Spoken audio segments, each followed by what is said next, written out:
Chapter 440. When the news of Fang Yixing's death reached Swallow Dock, everyone was shocked. Fang Yan carried Fang Yixing's body back to the village. One by one, the red doors were pushed open in the wind and snow. He was a real man. A stocky middle-aged man sighed. What a pity. They all say that Yixing doesn't look like a man from Swallow Dock. Isn't he like a man from Swallow Dock? He is a man from Swallow Dock. What he's done isn't something that every young master in Swallow Fort can do. An elderly woman praised. The old man had to die before the young man. That old dog Fang Hui is really pitiful. The white-haired old man with his hands in his sleeves shook his head and sighed. It's a pity that he didn't die on the battlefield.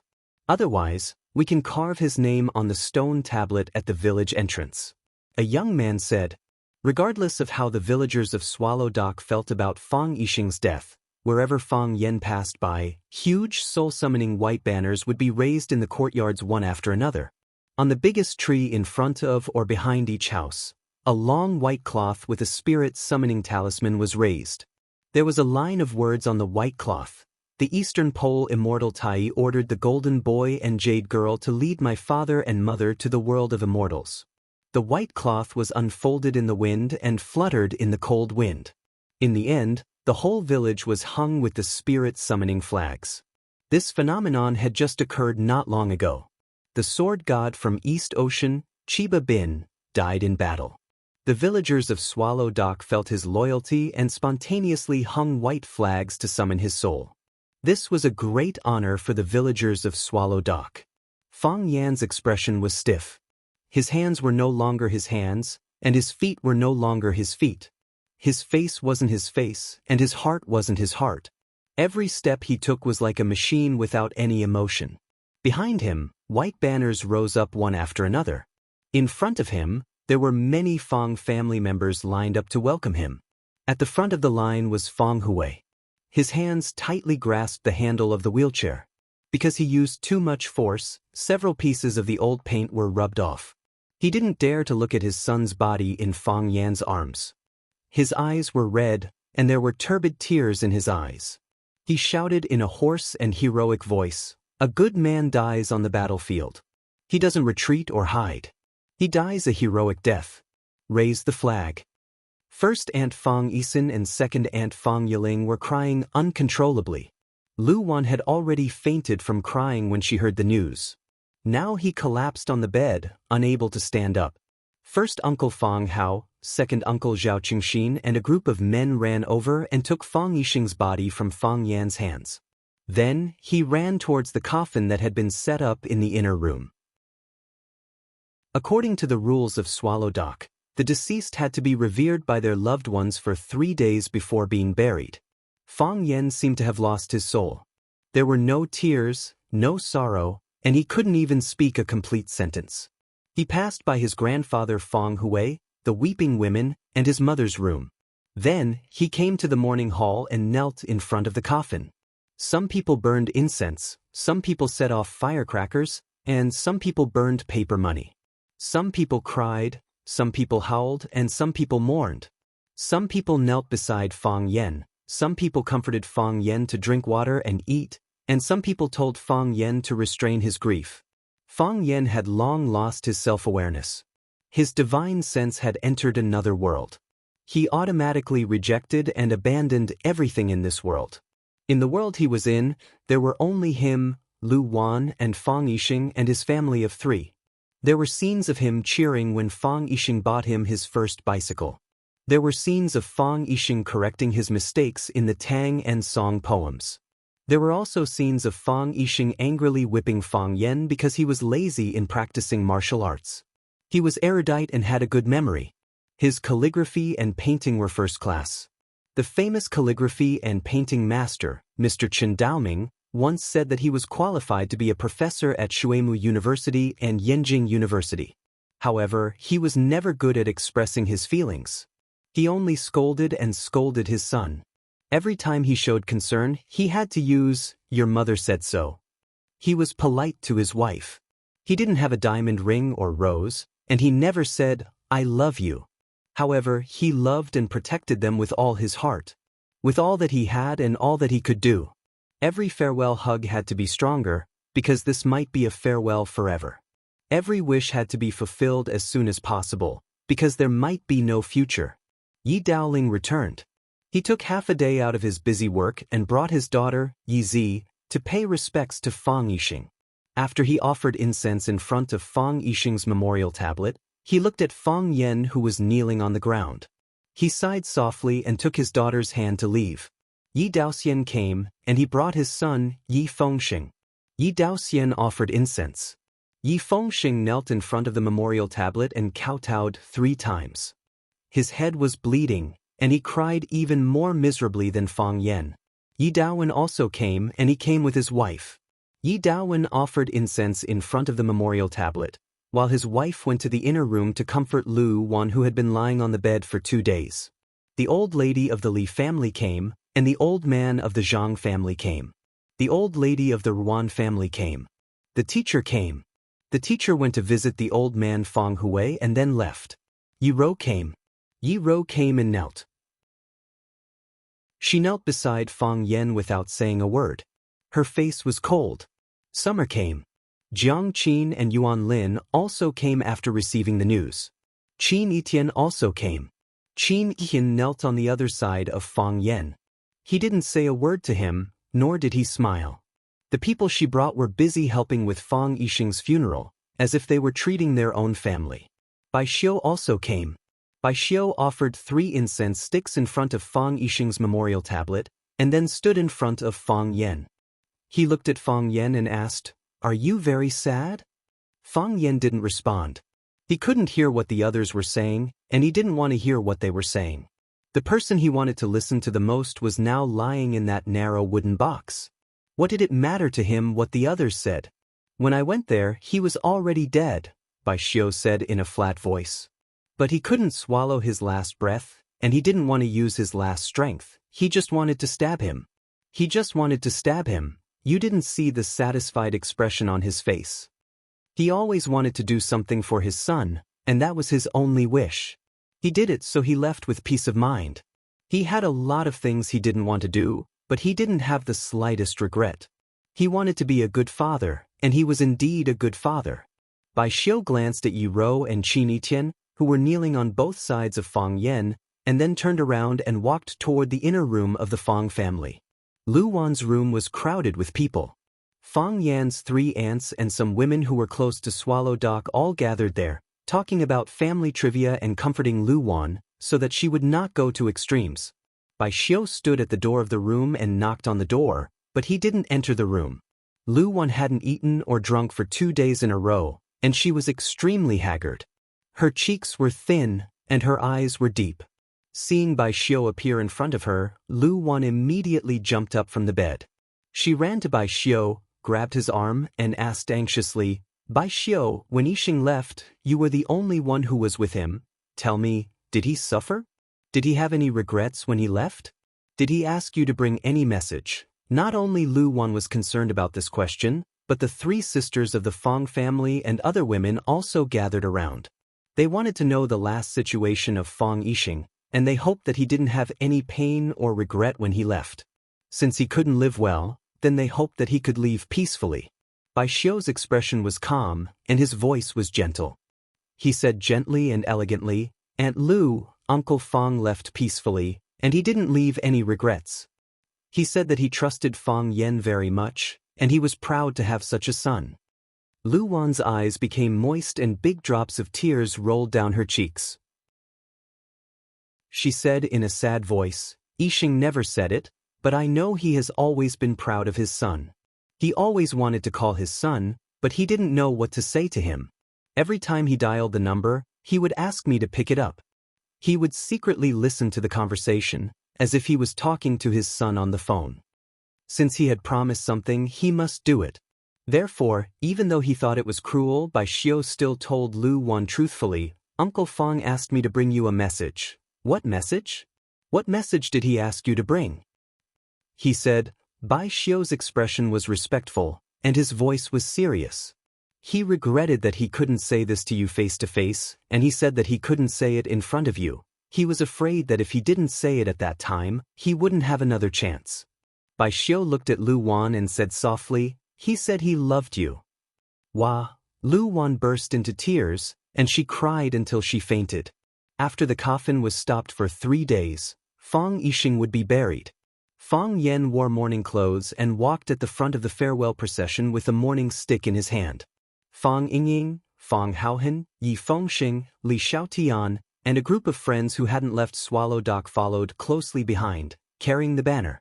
According to the tradition, girls like Yi Ro and Qin Yitian only needed to wear a short mourning ceremony. But the two insisted on wearing the same mourning ceremony as Fang Yan, which made the old man in charge of the funeral in the village feel awkward for a long time. He discussed it with the old man Fang Hui for a long time before he agreed.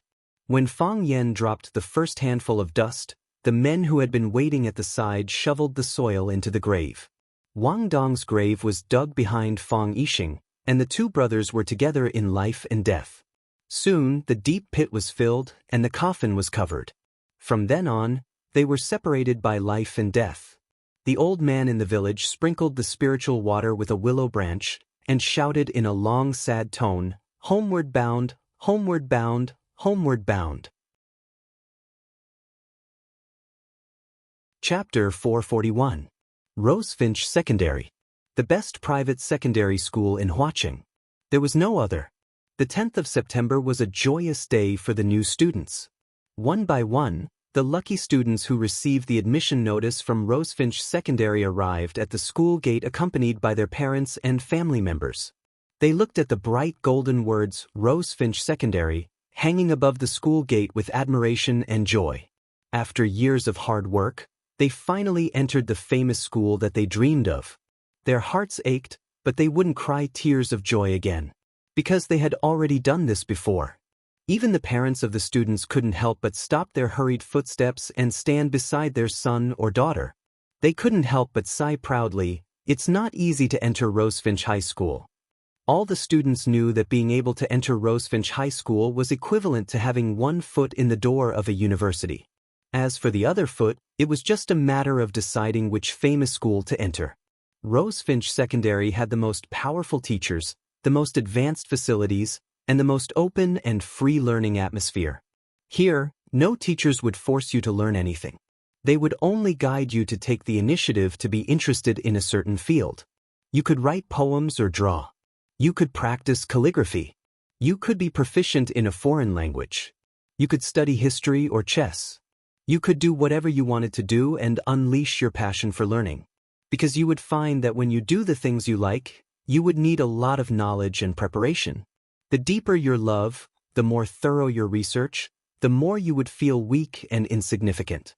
You would be like a hungry monster that opened its huge mouth, hoping to swallow all the knowledge into its stomach. The new principal of Rosefinch High School once said this in the media: "Every student is a treasure house, and the teacher is the key to this treasure house."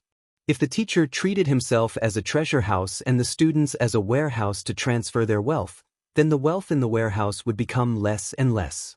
In the end, the warehouse would become unsightly and pitiful. Senior brothers and sisters in white shirts, blue uniforms, and black ties were busily making their way through the crowd, attentively guiding the new juniors to go through various procedures and introducing some related facilities and club information of the school. Our school has a literature club. The famous writer Lu Xiafan is the honorary president of our literature club. The current president is the youth best-selling author Luo Yi. The standard of our school's Go Club is quite high. This year, we represented Huaqing in the International Youth Go Tournament in Japan and won the first prize for both the individual and the team. Oh, this is already the second year that we've won a Grand Slam. The Tea Ceremony Club was established by Senior Qin Yitian. Do you know Senior Qin Yitian? Back then, he was a legendary figure in our Flower City. What? You guys know Senior Sister Yitian? Anyway, if you like the tea ceremony, you can go and sign up. Let's not talk about other things. The beauties in the Tea Ceremony Society are the most elegant. A man in a black robe stood at the gate of Rosefinch Secondary. He looked at the ancient gate of Rosefinch Secondary in silence. His eyes were clear and pure. It was easy for people to have a good impression of him. But when you looked into his eyes, you would find that the pool was deep and boundless. If you were not careful, you would fall into it and be unable to get out. His chin was clean-shaven. There was only a light green stubble left. His body stood perfectly straight, like a spear that would never bend, like a pine tree that could support the heavens and the earth. This was a very contradictory personality. He had the demeanor of a young man, but he also had the experience of an adult. These two characteristics fused together to form his unique charm. "Hey," a clear voice called out from behind him. The man in the robe turned around and saw a beautiful girl talking to him. The girl was wearing a set of white sportswear, a pair of white canvas shoes, and a red cap on her head. Her face was rosy, and there were fine beads of sweat on her forehead. She exuded a youthful aura. There was a Hello Kitty suitcase beside her feet. She should be one of the new students who came to Rosefinch Secondary today. "Are you talking to me?" The man in the robe looked around and doubtfully asked. "If I'm not talking to you, who else could it be?" The girl giggled. "There's no one else in front of me. Are you talking to a ghost?" "What's the matter?" The man in the robe silently laughed and asked. "You're so strange," the girl said. "I've been staring at you. You've been staring at the gate of this school. You've been standing here for a while now, not saying a word, not moving at all. What are you thinking about?" "I was also standing here 3 years ago," the man in the robe said. He was also standing here 3 years ago. At the time, he was in a good mood and felt refreshed. Being bullied by a violent woman was already a big deal. 3 years later, things are still the same, but people have changed. 3 years ago? Ah, you're also a student of Rosefinch Secondary? Then you're my senior. Senior, which university are you studying at right now? I heard that Rosefinch High's university entrance exam results have been quite good these past few years. There was even a class that was 100% accepted into a famous school, shocking the entire education world at the time. The man in the robe lightly shook his head and spoke with a nostalgic tone. "I'm not a student, not a student. I'm a teacher at Rosefinch High," the man in the robe said. "Ah," the girl opened her eyes wide and said, "No way. You're a teacher? How come I can't tell at all?" The girl was thinking that it would be lucky to have such a handsome teacher at school. The man in the robe chuckled and said nothing. "I'm Suki." "Then you, what's your name?" The man didn't answer her question and said, "Goodbye." Saying so, the man walked towards the gate of Rosefinch Secondary. "How annoying," the girl stomped her foot in annoyance and said, "You still haven't told me your name." The old man in the robe didn't hear her complaint because his figure was already far away. In front of the school's security booth, a man in a green security uniform was lecturing a few punks with blonde hair with a serious expression and said, "You brats want to break into the school again. Don't blame me for not telling you. What is this place? It's a place for students to learn, a place to train talents for the country. You don't study properly, you don't find a good job outside. Instead you want to run into the school all day to harm the girls inside. How can you do that?" "Pump?" A blonde with a row of shiny earrings on his right ear sneered and said, "I say, Baldy, do you know how to talk? I'm here to visit my girlfriend. How am I a harm? We're in love with each other. Do you know what in love with each other is? You don't, right? Look at you, a coward with weeds growing on his head. Probably no girl will like you in this lifetime. You call that in love with each other?" You pursued Li Jingjing, a second-year student, and she was so scared that she avoided you. Because you guarded the school gate all day, Li Jingjing didn't dare to go home for several days. I say, you guys should do some good and let the girls study in peace and not worry about you punks all day, or else, I'll send you to the police station. The punks looked at each other and then laughed. "Brother Xing, he said he'll send us to the police station. I'm so scared." "Police station? What is that place? Have we been there? Is there a buffet inside?" Brother Xing likes to visit the police station when he has nothing to do. We're familiar with that place. Baldy, do you want me to take you in for a tour? The man with the earring pointed at Baldy with an arrogant expression and said, "I say, Baldy, don't blame me, Brother Xiaoxing, for not giving you face. Since you've said it, then send me to the police station. If I beg you for mercy, you'll be my biological father." Baldy was so angry that his face turned red, and his body trembled. He pulled out the baton at his waist and said angrily, "I'm telling you, as long as I, Baldy, guard the school gate, you hooligans won't be able to step into the school gate. I can't go in even if you guard the school gate, but you can't do anything outside the school, right? Is it illegal for me to pursue a girl outside the school? I don't care if it's inside or outside the school, I won't allow you to bully the students of our school, or else, I'll call the police and arrest all of you. Who do you think you are? You're just the school security captain, not Hwaching's police chief. Damn Baldy, you can't control me." Before the earring man's voice died away, his body had already left the ground. He wanted to speak, but he found that the back of his neck was being strangled. He couldn't struggle, couldn't speak, and even had difficulty breathing. His lackeys saw that their big brother was being humiliated and immediately rushed toward their target. Bang! The first hooligan who rushed up was kicked away. He was flying freely in the air, and it seemed that he wouldn't land for a while. Crack! The second hooligan who rushed up was punched in the nose, and the sound of his nose breaking was sharp and ear-piercing. Put! The third hooligan who rushed halfway wanted to turn around and run away, but his butt was kicked. His body rolled on the ground, and then he fell to the ground in an extremely embarrassing manner. The other hooligans were silent, and their faces were full of fear. They stood still and didn't dare to move. The man in the robe pulled out the little black tie from the earring man's neck and skillfully tied his hands and feet with the bundling technique, making him look like a dumpling. Then he carried the big dumpling and hung it on the old locust tree at the entrance of the conservative pavilion and said, "Hang it here, is the tree okay?"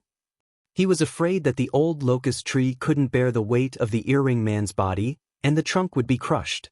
Baldy's eyes were red, and he rushed up to pull the arm of the man in the robe and said in a choked voice, "Fong Yen, you're finally back."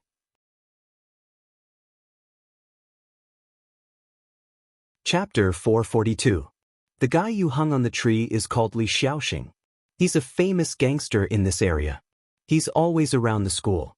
Recently, he's been pursuing a girl called Li Jingjing. That girl is very afraid of him. She's too scared to go out. Baldy didn't know where he learned this bad habit of grabbing someone's sleeve and not letting go. It was as if he was afraid that Fong Yen would disappear again if he let go. "With me, Baldy, there's no way he can enter our school. But it's not good for them to keep guarding outside the school. I can take care of the school, but who can take care of the things outside the school? Call the police. It's useless. That guy is a habitual offender. He's been in and out of the police station several times. He didn't do anything serious. The police can't do anything to him." A red light flashed in Fong Yan's eyes, but he didn't respond to Baldy's question. Principal's office. Zhong Dei placed a cup of hot tea in front of Fong Yen. He then sat on the sofa opposite him and looked at him seriously. After a long silence, he said with a sigh, "Fong Yen, it's been 3 years. We've been waiting for you for 3 years. You're finally back." Fong Yixing died in battle. Fong Yen stayed in Swallow Dock to mourn for 3 years. 3 years had changed too many people, and too many things had happened. The old principal of Rosefinch Secondary, Zhang Xiaofeng, retired. Before he retired, he invited the former principal of Ivy League School, Zhong Dei, to be the new principal of Rosefinch according to the agreement he made with Fong Yen. Zhong Dei was indeed a famous madman principal in Hwaching's education circle. After he came to Rosefinch, he carried out bold and decisive reforms. The good ones were promoted and the bad ones were cut down. He handed in a beautiful answer sheet in the shortest time possible. The teachers and students of Rosefinch, who were originally dissatisfied or hostile towards him, looked at him in a new light. Rosefinch High School's performance over the past 3 years had been outstanding in Hwaching's education circle. Regardless of whether it was its results or its reputation, it had become the private high school of choice for Hwaching students. There were even many parents who traveled a great distance to ask for their children's education. In the past, I never had the chance to talk to him properly, so I spent 3 years by his side. Fong Yan's voice was calm and gentle, and there was no emotion on his face. However, there was still a trace of sorrow in his eyes that was difficult to dissolve. I talked a great deal to him, and heard him talk a great deal to me. I felt I understood him better. She wanted to know what kind of person he was. Isn't it too slow and cruel for you to only understand what kind of person the most important person in your life is? Zhong Dei sighed softly and said, regarding your father's matter, I also feel very sorry in my heart. Filial piety is the way of human relationships. I can't blame you for doing something wrong. But you have to know that there are many students waiting for you here. They waited for you for 1 day, 2 days, 3 days. They waited for you for 1 year, 2 years, 3 years. They asked the school countless times, why didn't Mr. Fong come back? Why didn't Mr. Fong come back? They couldn't get through to your phone, and they didn't have your contact information, so they could only ask the school again and again. They waited from the first year to the second year, and from the second year to the third year. In the end, they didn't manage to wait for you. This year, they all took the exam, except for Qin Etienne who didn't participate in the exam. The entire class of 40 students were all admitted to famous universities in various fields. They became the college entrance examination legends of our Huaqing's education circle, or rather, the entire Huaxia's education circle. Zhong Dei revealed an excited expression and said, to us educators, this is such a good group of students. Unfortunately, your teacher-student relationship is still too short. If you could take care of them for 3 years and personally send them to the examination hall, what kind of ability would they display? What kind of people would they become? How many writers would there be? How many philosophers would there be? How many mathematicians or calligraphers would there be? Fang Yan chuckled and said, when I wasn't there, they still did very well in the exam. The master leads the way, but cultivation is up to the individual. I told them how to study, and I drew out their passion for knowledge. They could still do very well without me. When you weren't there, they were all suppressing a certain energy in their hearts. Zhong Dei shook his head and said, I've seen your file. You didn't stay in Rosefinch for a long time, but you are indeed a very talented teacher. Your scenario simulation method is very effective, and now I've already promoted it to the whole school in Rosefinch. Other schools also come to us to secretly learn from you. I'm very happy that you can come back. What are your plans? Today is the day for new students to enter the school, and another batch of students entered Rosefinch to further their studies. I'll give you a class? Fang Yan rejected and said, I don't want to be a teacher anymore. You don't want to be a teacher anymore? Then what do you want to do? Zhong Dei looked at Fang Yan with a puzzled expression and said, Fang Yan, I, Zhong Dei, rarely admire people, but I have to admit that you do have a lot of ideas in teaching and educating people. I'm far inferior to you in this aspect. Be a teacher and train a few more outstanding students for our Rosefinch, okay? I'll be a security guard, Fang Yan said. Fang Yan walked out of the headmaster's office. Baldy, who sent him here, was still guarding the entrance of the administrative building. Seeing Fang Yan come out, Baldy hurriedly greeted him and reached out to hold Fang Yan's arm, but Fang Yan avoided it without leaving a trace. Baldy looked at Fang Yan, grinned and laughed, and said, Have you talked to Headmaster Zhong? Which class are you going to teach? But if I were Headmaster Zhong, I would definitely arrange a few more classes for you. You don't know, the class you taught before, 100% of the students were admitted to a famous school. If you stayed in the school, you would have been promoted for 3 years, and the bonus from that year would have been, oh, this school is yours. How can you reward yourself? I won't teach classes, Fang Yan said. You won't teach classes? You won't be a teacher? Baldy looked at Fang Yan in horror. Fang Yan, are you here to say goodbye to everyone? The last time you went back for the Spring Festival, you didn't come back for 3 years. If I let you go this time, I'm afraid you'll never come back to see us again, right?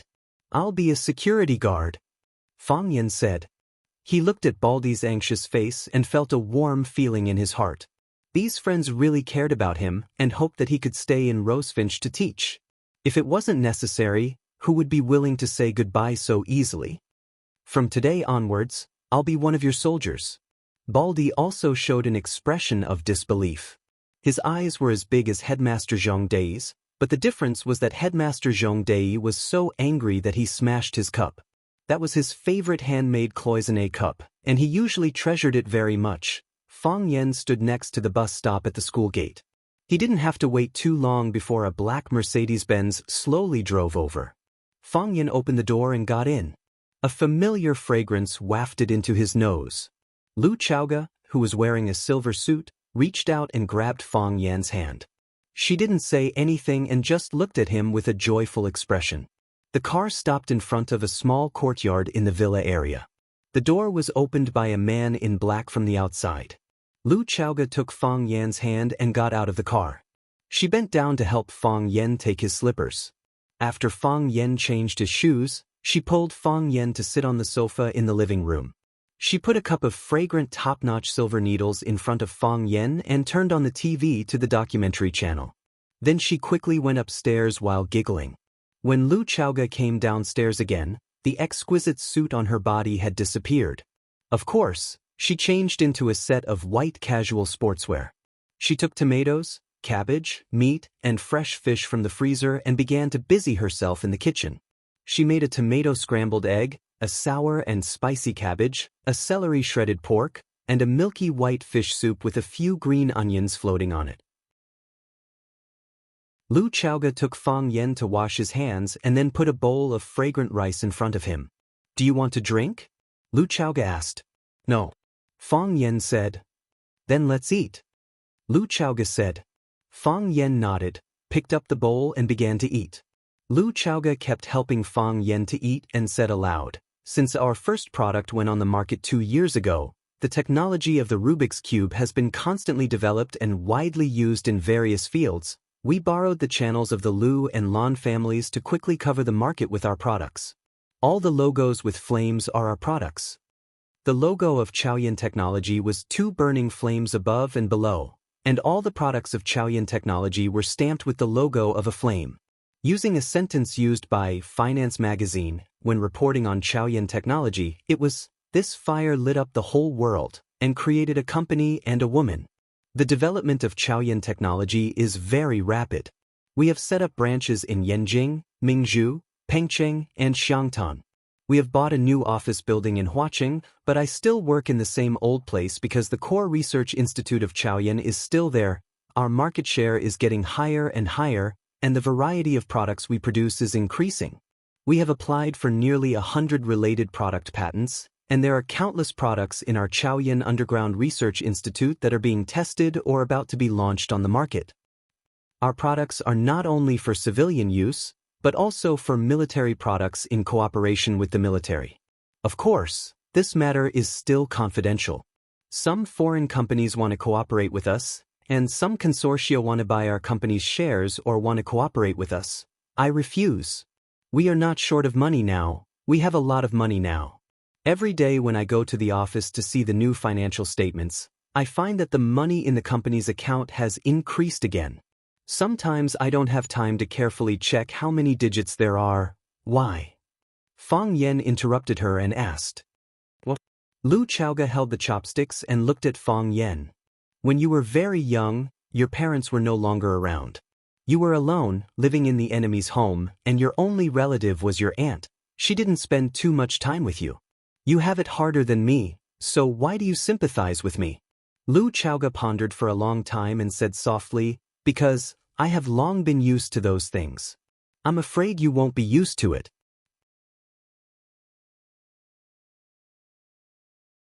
Chapter 443. She was used to the death of her parents. She was used to being helpless. She was used to being wronged. She was used to all kinds of misfortunes and disasters. However, she was worried that Fang Yan would not be used to it. When a person's fate was full of misfortunes and tribulations, when a person suffered too much pain and lost too much, her heart would become hard, and her body would become strong. She would shelter him from the wind and rain, and she would welcome the morning glow and bathe in the starlight for him. Just like the flowers on the cliff, they were more aloof and independent than the wild flowers and weeds at the foot of the mountain. Lu Chaoga was the flower on the cliff, and the former Fang Yan was the flower in the greenhouse. When the flower on the cliff saw the flower in the greenhouse, there would always be some worry, and also some pity. The wind was so strong outside, and the snow was so fierce. Could his thin and weak body withstand it? Lu Chaoga knew that Fang Yan was suffering unimaginable sorrow, just like what she had suffered when she was a child. However, she gritted her teeth and stubbornly endured it. It was a kind of tearing pain, as if she was awake to remove an organ from her body. Father, which organ of the body should he correspond to? I'm worried that you won't be used to it. Hearing Lu Chaoga's answer, Fang Yen was stunned for a moment. He looked at Lu Chaoga's pretty face, which was full of concern, and said softly, "The place where I was born, there is a very bad habit. The men there all like to say heroic words like valuing friendship over life and death. For public and private reasons, they don't hesitate to pay with their lives. So, every year there will be people leaving. Some people die in the strange and dangerous North Sea, and even their bones can't be retrieved. Some people die in the hot and boundless Gobi, and their bodies are submerged in quicksand, staying there forever. Some people die in battle, some people die of illness, and some people die in pursuit of martial arts. Sometimes they receive the news of the death of distant relatives on the morning of spring, sometimes they receive the phone call in the summer night, sometimes it's the double ninth festival, and sometimes it's the eve of the new year. You can choose the day of birth, but who can choose the day of death?" Fang Yen held the rice bowl and filled a bowl of fresh fish soup for himself, and then sipped it. "I thought I had seen through this kind of thing very easily. There are even times when I'm hot-headed and think that I can do what others can." Fang Yen laughed self-deprecatingly and said, "So I can't do it. I'm not brave, I'm a little cowardly." "You're not a coward." Lu Chaoga comforted him softly. "You're just too emotional." Fang Yen shook his head and said, "When I was alive, I didn't even have a good talk with him or drink with him once. What's the point of waiting for him after he's dead?" This kind of expression can't be called emotional, right? I'm just too guilty. When he was alive, I didn't take a good look at his paintings or appreciate his words. I knew he was busy with his art exhibition, but I didn't even go over to ask if it was going well or if he needed any help. He lived in his world and I lived in mine. Although we were a family, I always felt that he didn't understand me, and I didn't understand him. So, this time, I stayed in Swallow Dock for 3 years. I looked through all of his previous paintings, and I didn't even miss the manuscripts under the bookshelves. I went through every word and poem he had written, even the mistakes he had made. Some of the words were very good, which proved that he was in a good mood at that time. Some of the words were very bad. At that time, he was probably very annoyed, right? Later, I discovered a secret. When he wrote beautiful words, there would be something that made him happy that day. For example, I received the title of Outstanding Graduate from school, or my martial arts improved to his satisfaction. On the day I felt the heart of Tai Chi for the first time, he drew a painting called A Young Man's Morning Practice. A young man was diligently practicing martial arts in the morning light. The sun in the painting was dyed red by him, which proved that he must have been very excited at that time. Fang Yen couldn't continue and lowered his head to drink the soup. As the warm and delicious fish soup entered his stomach, Fang Yan's depressed mood slightly relaxed. "It's not that I'm not used to it, I just don't want to." Fang Yen smiled and said, "I just don't want to. That's all." Lu Chaoga looked at Fang Yen, her beautiful eyes filled with deep worry. She said, "Fang Yen, why did you come to Flower City?" "There are too many things to do, I can't keep waiting." Fang Yen replied, "Besides, my previous students, they are also waiting for me." "Fang Yen, don't you think this is too risky?" Lu Chaoga didn't believe Fang Yan's explanation. She said, "I know you. I know what kind of man you are. You waited in Swallow Dock for 3 years, and you waited for 3 years. You thought that those people would appear again, you thought that they would attack you again, but they didn't appear, as if they had disappeared from this world. So, you left Swallow Dock, left Yanjing and came to Flower City, the most dangerous place where your strength is the weakest. You want to use your life to lure the snake out of its hole? Fang Yen, this is too dangerous. Go back to Swallow Dock. That is the safest place. They're capable of anything." Fang Yan's eyes were filled with a terrifying red light, and the white of his eyes were mottled with red veins. He looked at Lu Chaoga and said calmly, "But conflicts have to be resolved. They killed my father, so let me kill their entire family. You see, this isn't too much to ask, right?" Fang Yen saw Lu Chaoga's surprised expression and asked, "Are you not used to it? I didn't speak like this before.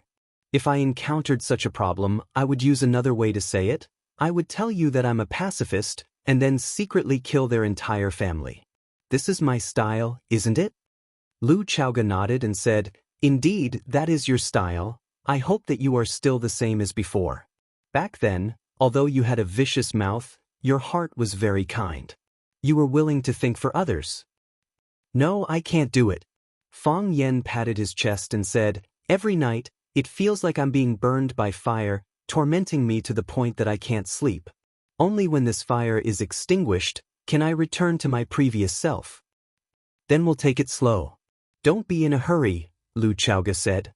"What are you going to do in Rosefinch? Are you still going to be a teacher?" "No."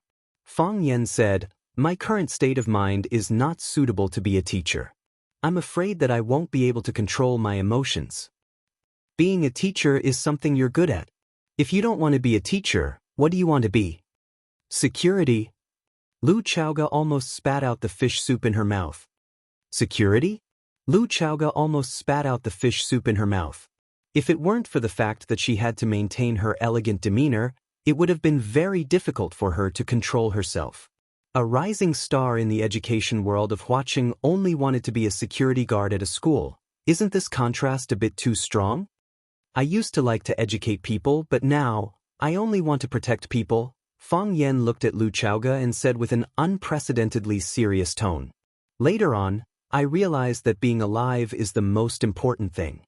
I hope that the people I care about won't come to any harm. Doing this is too tiring." "It's tiring if I don't do this," Fang Yen said. "I didn't do this before, that's why I'm so tired now." Lu Chaoga sighed softly and said, "What can I help you with?" "Help me be Chaoyan," Fang Yen said. "I'll need money in the future, a lot of money. I need resources, all kinds of resources. I don't just want a person to be strong, I need a family to be strong. Only then will I be able to confront those schemers hiding behind the scenes. Only then will I be able to chop off their dirty hands and pierce their dirty hearts." Lu Chaoga nodded and said, "You were mourning in Swallow Dock for 3 years, and I didn't visit you for 3 years. I spent all my time and energy on the development of Chaoyan technology. I knew that this day would come, and I hope that when you come out, Chaoyan technology can be your strongest support. I think that Miss Qin also thinks so." After Fang Yixing's funeral, Qin Yitian immediately left. She became her mother's assistant and one of the decision-makers of the Qin family's business. Her eyes were always on Chaoyan technology, and she used the Qin family's resources and connections to protect Chaoyan's development. If it weren't for Qin Yitian's support, if it weren't for the Qin family's support, Chaoyan technology, which was as fragile as a baby and had infinite potential, would have long been torn into pieces and swallowed by those ambitious people. It could be said that if it weren't for Lu Chaoga standing in the light to attract the gunfire, if it weren't for Qin Yitian standing in the back to cast thunder, the 2 small flames of Chaoyan technology would have long been extinguished by others. "I owe you too much," Fang Yen said in a deep voice. He didn't say thank you, because that word was too weak to express his feelings at this moment. Lu Chaoga smiled silently and began to clean up the dishes. She said, "Go watch TV for a while, and live here with me from now on." Fang Yen felt restless. He felt that he was in a bad mood right now, and it wasn't appropriate to think about the matters between a man and a woman. Moreover, he and Lu Chaoga still lacked some emotional seasoning. He felt that he wasn't ready yet. If they slept together, it wouldn't be appropriate, right? Fang Yen was in a dilemma. He didn't know what reason he should use to refuse Lu Chaoga's invitation without hurting a woman's proud self-esteem. Because he hadn't spoken much in the past 3 years, he felt that his language skills had deteriorated seriously. "I've already cleaned up the room for you." Lu Chaoga walked into the kitchen with the bowls and chopsticks. Only then did Fang Yen realize that he was thinking too much.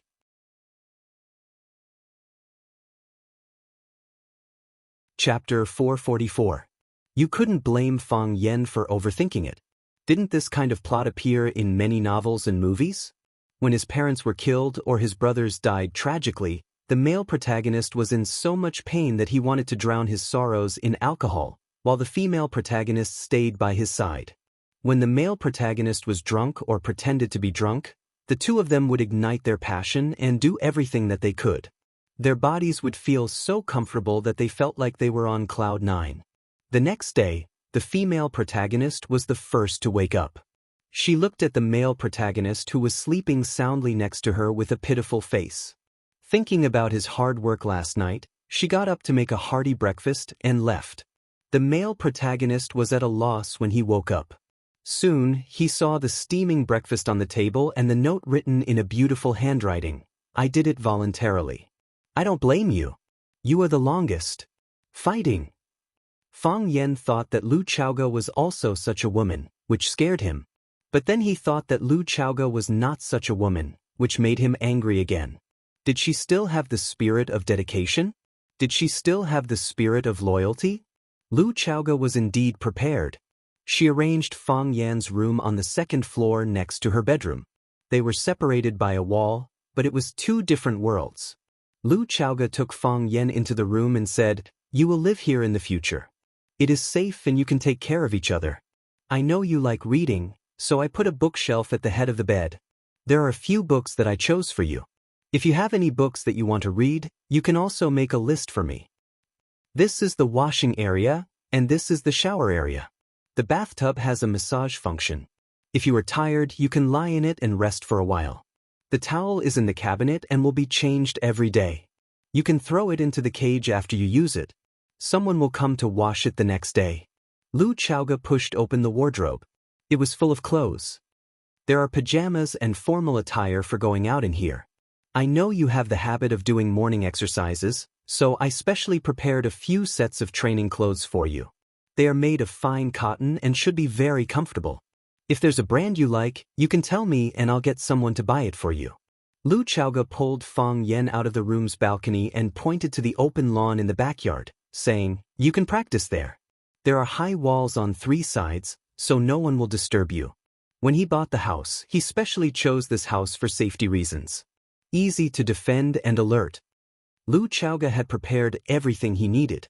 Fang Yan looked at Lu Chaoge and praised, "You're getting better at taking care of people." Lu Chaoge chuckled and said, "After living alone for a long time, one has to learn some special skills.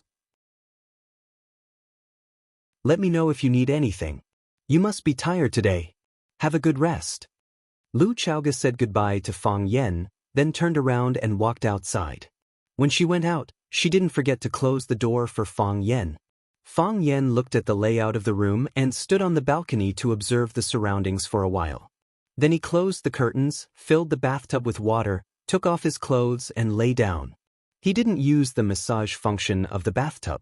He soaked his whole body in the warm water, including his head. 1 minute, 2 minutes, 3 minutes, half an hour passed, and his head didn't come out. He didn't even expose his mouth to breathe fresh air. Except for a few bubbles on the surface of the water, there was no movement in the bathtub. It should be known that the human body couldn't breathe in water. Without fresh oxygen, it was difficult for the human body to live in water for a long time. Fang Yan actually stayed in the water for half an hour, which was difficult even for the most powerful turtle breathing technique. Unless the person was already dead. Phew! Water splashed everywhere. Fang Yan suddenly sat up from the warm water. He raised his head to look at the time on the wall. This time, he stayed in the water for 36 minutes. Of course, Fang Yan didn't die. He entered the water in a stagnant state. He didn't need to breathe, and his lungs didn't need fresh oxygen. He used the Tai Chi heart to circulate his whole body, using the power of Tai Chi to maintain the operation of his body's organs, so that his body could fuse with the warm water. The bubbles that occasionally came out were the waste gas released by the Tai Chi heart, and he only needed the most primitive breath before he entered the bathtub to continue. It was like how a normal person needed a piece of bread for a meal. If they didn't eat for 7 days, they would starve to death. However, Fang Yan could only need 1/10 of a piece of bread for each meal. He could divide this piece of bread into 10 pieces to sustain his life. Using the same principle, he could hold the fresh air in his mouth and then divide it countless times, so that his body could maintain its vitality under the most extreme conditions. This was the existence of another ultimate state of the Tai Chi heart, fake death. Because Fang Yixing really died, he comprehended this fake death state during his 3 years of mourning. The Tai Chi heart was your sincerity. If your mood was happy, it would be happy too. Thy heart is sorrowful, and it is sorrowful. For a long time, Fang Yan's heart was like dead ashes. Lu Chaoge returned to her room and sat on the sofa in a daze for a while. Then, she opened the bathtub and began to fill it with water. She also poured a box of rose petals into the bathtub. She tied up her hair and wrapped it in a white shower cap. She took off her coat and removed the black bra that bound her chest. Then, 2 extremely plump snow-white jade rabbits jumped out. Lu Chaoge stood in front of the mirror. The 2 jade rabbits trembled and swayed in the mirror, as if they were unwilling to live on a woman's body for a long time and wanted to escape. She had a beautiful face and a pair of intelligent eyes. There was not a single blemish on her pink and white skin, not even a pimple that grew because of excessive heat. Her breasts were tall and straight, her waist was slender, and her round and slender thighs could instantly capture the eyes of any man. She used her hands to gently hold up the 2 fat rabbits. Only then did they lie down on her palms. Lu Chaoge looked at herself in the mirror and sighed softly. She reached out and tore off her purple lace underwear, then stepped into the bathtub with her long legs. She had just laid down in the bathtub and was about to enjoy the massage of the bathtub's lover's hands, when the smartphone hanging by the side of the bathtub suddenly rang. Lu Chaoge didn't get up. She only called out, "Chao Yen," and the phone was automatically connected. "Boss, Dr. Lin Jibin from GS Studio encountered an accident. His car crashed into the railing on the Long Valley Bridge. His car was destroyed and he died." Lu Chaoge was silent for a long time, then said, "I got it." After hanging up the phone, Lu Chaoge closed her eyes tiredly. Those people hadn't given up yet. This kind of thing often happened. If it weren't for the powerful human resources provided by the Qin family, as well as the famous school cooperation plan that Chao Yin carried out later, Chao Yin's underground research institute would probably have no researchers available now. What was the most important thing for a high-tech research company? Talent. There was no doubt that their opponent was very good at killing. White shirt and black shoes, handsome face and starry eyes. Holding a cup of tea, he had a natural and unworldly aura. Fang Yen sat quietly in the security booth and drank tea. Baldy felt uncomfortable standing next to him. Seeing that the 2 subordinates beside him kept signaling him with their eyes, Baldy had to stand up and speak. He looked at Fang Yen with a flattering smile and said, "Mr. Fang, let's discuss something. Why don't you take a walk around the campus?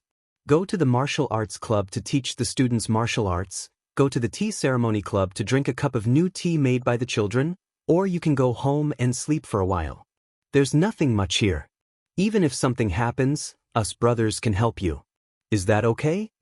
Fang Yen looked up at Baldy and said, "You want to kick me out?" No. Baldy waved his hand repeatedly. The few hairs on his head were almost scared off. "How could we kick you out? We can't kick you out of anyone else. I'm just worried that you'll be tired." "I'm not tired," Fang Yen said. "Hee, as long as you're not tired. As long as you're not tired." Baldy giggled, but he was already crying in his heart. Who was Fang Yen? He was the man of Lu Chaoge, the director of Rosefinch Secondary School. With such a great god guarding the security booth, the colleagues in the security office all had difficulty breathing. In the past, when they were on duty, they talked and laughed, bragged, and smoked cigarettes. Their days were as carefree as immortals. With Fang Yen sitting like this, they didn't dare to talk, brag, smoke, and even laugh. It was only a bitter smile. As the new head of Rosefinch Secondary Security Office, Baldy had to think about his subordinates. If the subordinates' days were not happy, as the boss, he would also lose face, right? But why was it so hard to say this? Baldy waved his hand at his subordinates, who were observing the wind direction, indicating that he couldn't do it. He didn't have the ability or the courage to ask Fang Yen to leave. The old fox Zheng Chang patted Baldy and whispered in Baldy's ear, "You're our head, the highest official in our security office. Whether he's a prince or a prince, when he comes to our security office, he has to listen to you. Would he dare to not listen to what you tell him to do?" Baldy thought about it and agreed. He was the head of the security office. How could he let Fang Yen suppress his brilliant power? So, Baldy straightened his back and walked in front of Fang Yen with a serious expression, saying, "Fang Yen, go to the Sparrow River Tea House to rest." After thinking for a while, he added majestically, "This is an order." Baldy felt that he had to stand up. If a tiger doesn't show its might, do you think I'm Hello Kitty?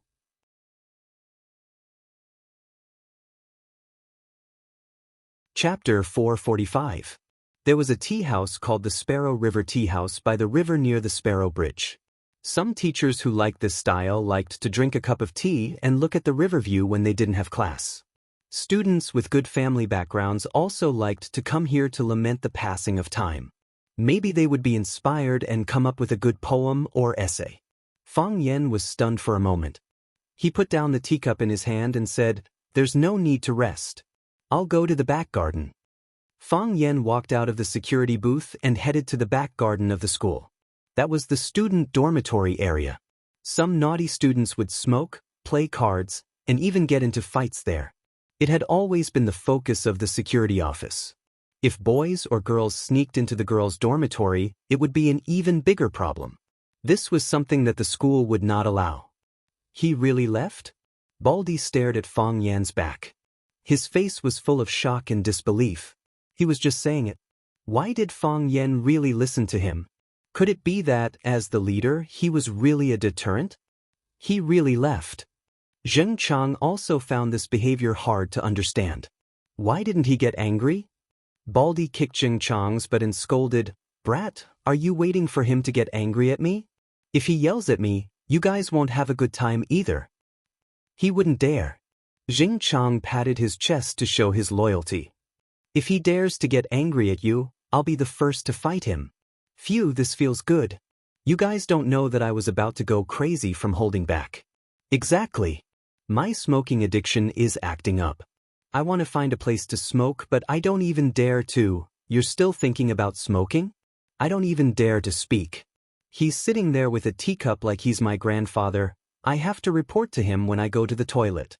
I'm afraid he'll think I'm slacking off and going somewhere to sleep." Everyone complained to Baldy. Because Fang Yen was too imposing, it was really painful for them to be next to him. He took the initiative to patrol the back garden this year. What about tomorrow? What about the day after tomorrow? Zheng Chang asked the crux of the problem. "We can't send him to the back garden every day, can we?" "Exactly. If he doesn't leave, will we still have a good life in the future?" "Division Chief, why don't you talk to him and ask him to retract his divine ability? A pretty boy, why did he become a security guard instead of a good teacher? How good would it be to be a teacher? The salary is high, the benefits are good, and I can rest for 4 months a year. If it weren't for the fact that I don't have a diploma, I would also want to be a teacher." Baldy was also very worried about this problem. Others were afraid of Fang Yen, but he was also afraid of Fang Yen. However, he still comforted his subordinates and said, "You don't have to worry about this problem." What kind of person was he? How could he really be a security guard like us brothers for a lifetime? He was a dragon among men, a man that even Chairman Liu and Headmaster Zhong valued. "Don't worry, he won't be able to work for long. Maybe he'll leave in a few days." Everyone felt that what Baldy said made sense. How could a young hero like Fang Yen be a security guard for the rest of his life? With this thought, everyone's mood immediately became happy. Baldy remembered how he looked in front of Fang Yen just now, and he was secretly happy. He waved his hand and said, "Brothers, after work, we'll have little sheep hot pot at the entrance, my treat." Long live the division chief. Everyone shouted. Rosefinch Secondary, Fang Yen used to be very familiar with this school. But now he felt a bit unfamiliar when he walked there. The previous basketball court had been heavily renovated, and the east and west courts were combined into one, turning it into a dedicated basketball area. The embroidered chairs on the football field had been removed and replaced with soft and elastic cement. The students sat directly on the concrete floor to watch the game, and no longer prepared chairs. Also, the previous club's activity venues were all scattered. For example, the literature club was in a lecture hall in the teaching building, The English corner was next to the fountain, and they played pure English movies. There was also the Taekwondo club and the tea ceremony club, which were relatively independent. Now the school specially allocated a piece of land to build a building named Rosefinch Building, which was used as a library and for various club activities. Every society had a fixed venue for their activities. Even the tree-lined path under Fang Yan's feet, which he had walked hundreds of times before, had changed. The short grass had grown taller, the railings on both sides had been strengthened, and the strong parasol tree seemed to have aged a bit. A lot of things could happen in 3 years. He had already spent 3 years reflecting, so Flower City would be a new beginning for him. Watching, this was the origin of everything, and also the origin of the tragedy. If he hadn't come to Huaching, if he hadn't encountered those things, if he had just been a quiet teacher, if that was the case, wouldn't his father not have died in battle? A strong sense of guilt rushed over him like a tidal wave, surging violently. It almost overturned the dam of one's mind. Come on, Fang Yan clenched his fist and said. His eyes were filled with blood, and it looked like a pair of black pupils were soaked in blood. His eyes were like a wolf's or a dog's, like a demon that crawled out of hell. Let's fight to the death again. Affected by his ruthlessness, the Taiji heart spun wildly, and the Taiji domain naturally unfolded. The Taiji heart released energy, sweeping up the withered leaves on the ground. Countless leaves were like countless butterflies, they flew up and down, gathering in the eye of the storm. Finally, they formed a ring, like a dragon of withered leaves that had a life of its own. The dragon of leaves flew around Fang Yan's body, baring its fangs and claws, as if it wanted to swallow the man in front of it in one bite. Huff! Fang Yan used the clear heart chant to forcefully suppress the ruthlessness in his heart. Bang! The dragon of leaves exploded, and the ground was smashed. The fallen leaves scattered in all directions, rustling in the wind. Fang Yan let out a long sigh of relief. The ruthlessness in his body was gathering more and more, becoming heavier and heavier. This wasn't a good sign. Even the pure and untainted Taiji heart began to feel uncontrollably collapsing when it was tainted by this. Fang Yan was very worried. He was worried that one day, the Taiji heart would no longer be under his control. In other words, the Taiji heart would only start spinning when he used violence or was in a ruthless mood. If that was the case, wouldn't he become a monster? Don't worry, Fang Yan said to himself. They will come. They will definitely come. He can feel their presence. Fang Yan seriously thought about it, and walked towards his original destination. In the depths of the flowering shrubs, a beautiful girl watched the scene unfold in front of her with wide eyes. She walked to the place where Fang Yan was standing, and looked at the withered leaves that had been blown into tiny pieces, her eyes full of doubt and curiosity. What kind of man is he? The girl muttered to herself.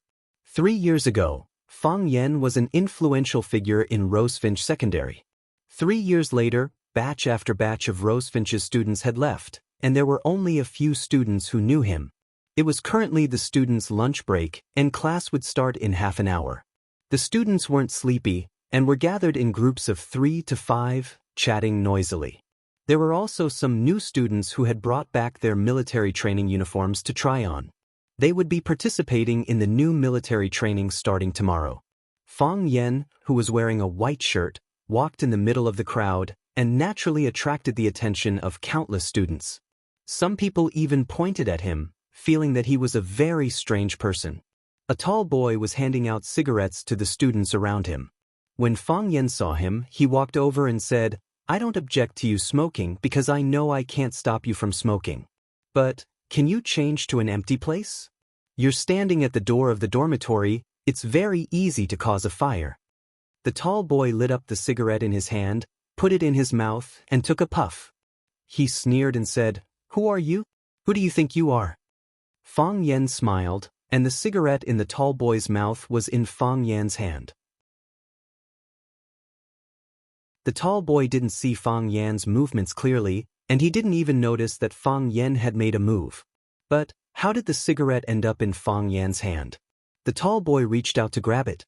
He had already set his eyes on Fang Yan's arm, but when his hand reached out, he missed. He tried again, but he missed again. Young people tended to be irritable. He was ashamed and annoyed, and he reached out to hit Fang Yan's chest. Fang Yan's palm pulled back, and the fist that the tall boy reached out was hit back. His arm hung down, and his palm kept shaking. With a light touch from Fang Yan, his fist became red and swollen. The tall boy didn't dare to move again. He just looked at Fang Yan with fear in his eyes, who was smiling gently. Fang Yan's 2 fingers rubbed gently, and the burning cigarette was extinguished. He flicked his finger, and the cigarette butt flew into the trash can not far away. Ignoring the boys who looked at him in surprise, Fang Yan said with a smile, "This is the first time." "What about next time?" a boy asked recklessly. "There is no next time," Fang Yan said in a stern tone. Some people said that young people should be allowed to make mistakes. In the past, Fang Yan also thought so. However, some mistakes could only be made once in a lifetime. Just once, it was already painful to the bone. When Fang Yan was patrolling the backyard, Zheng Chang from the security office ran over with sweat on his head. "Fang, Mr. Fang," Zheng Chang shouted while panting, "those punks are here. They came to trouble Director Kai." Fang Yan frowned and said, "I'll go take a look." Fang Yan followed behind Zheng Chang. When the two of them rushed back to the security booth at the school gate, they found a group of people making trouble at the gate. Baldy and another security guard on duty blocked the gate with their bodies, not letting these ferocious guys step into the school gate. Fang Yan looked at the crowd opposite and couldn't help but be stunned for a moment. He actually found an acquaintance.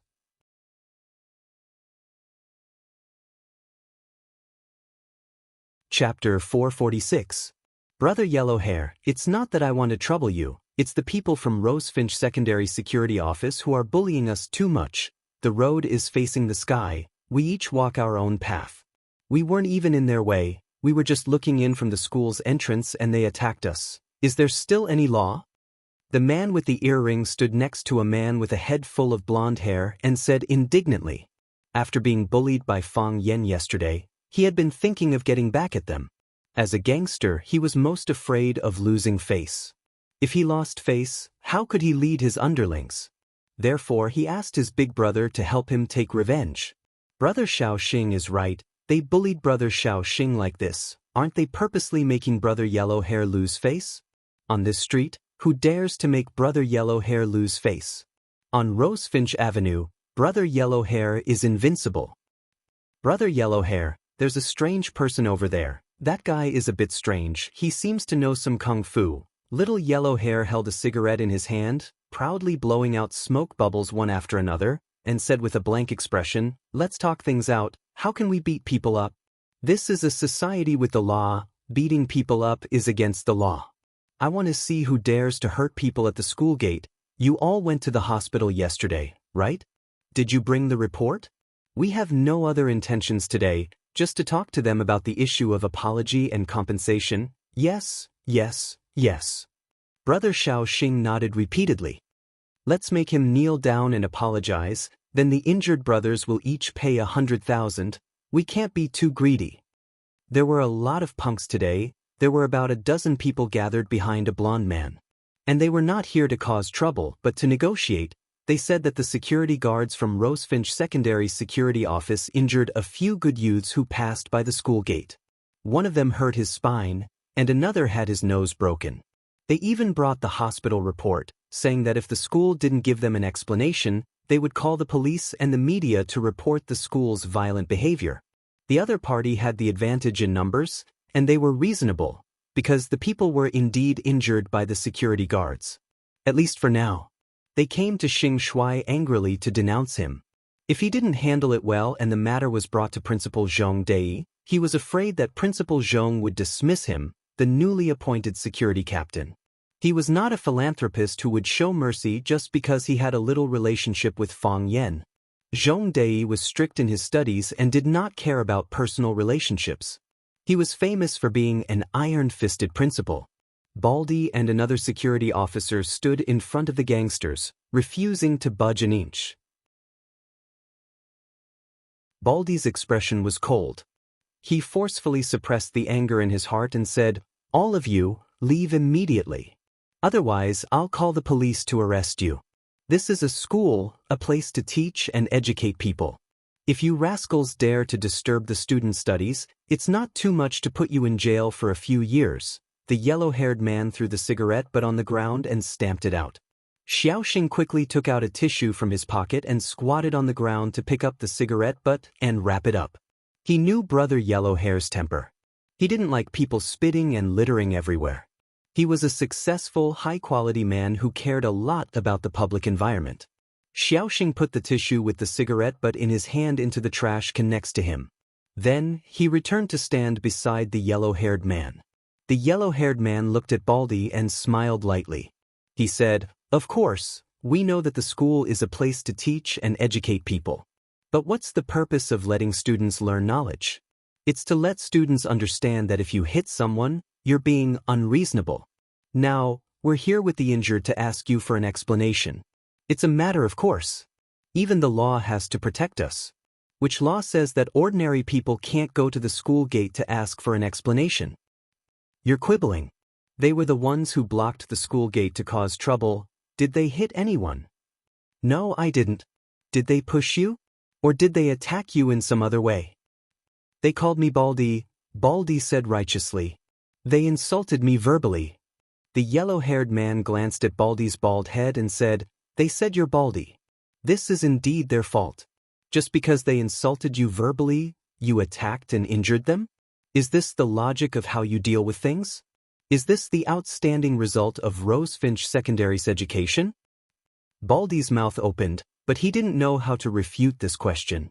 He wanted to say that he didn't hit them, but now Fang Yen was his direct subordinate and an employee of their security office. He finally understood why Fang Yen didn't want to be a good teacher but came to the security office. He came to avoid trouble and let him be the scapegoat, right? "Brother Yellow Hair, they're here. It's that guy. It's the guy in the white robe who hurt us." A hooligan with acne on his face pointed to the distance and shouted excitedly. In the direction he pointed, Fang Yen followed Zheng Chang and slowly walked over.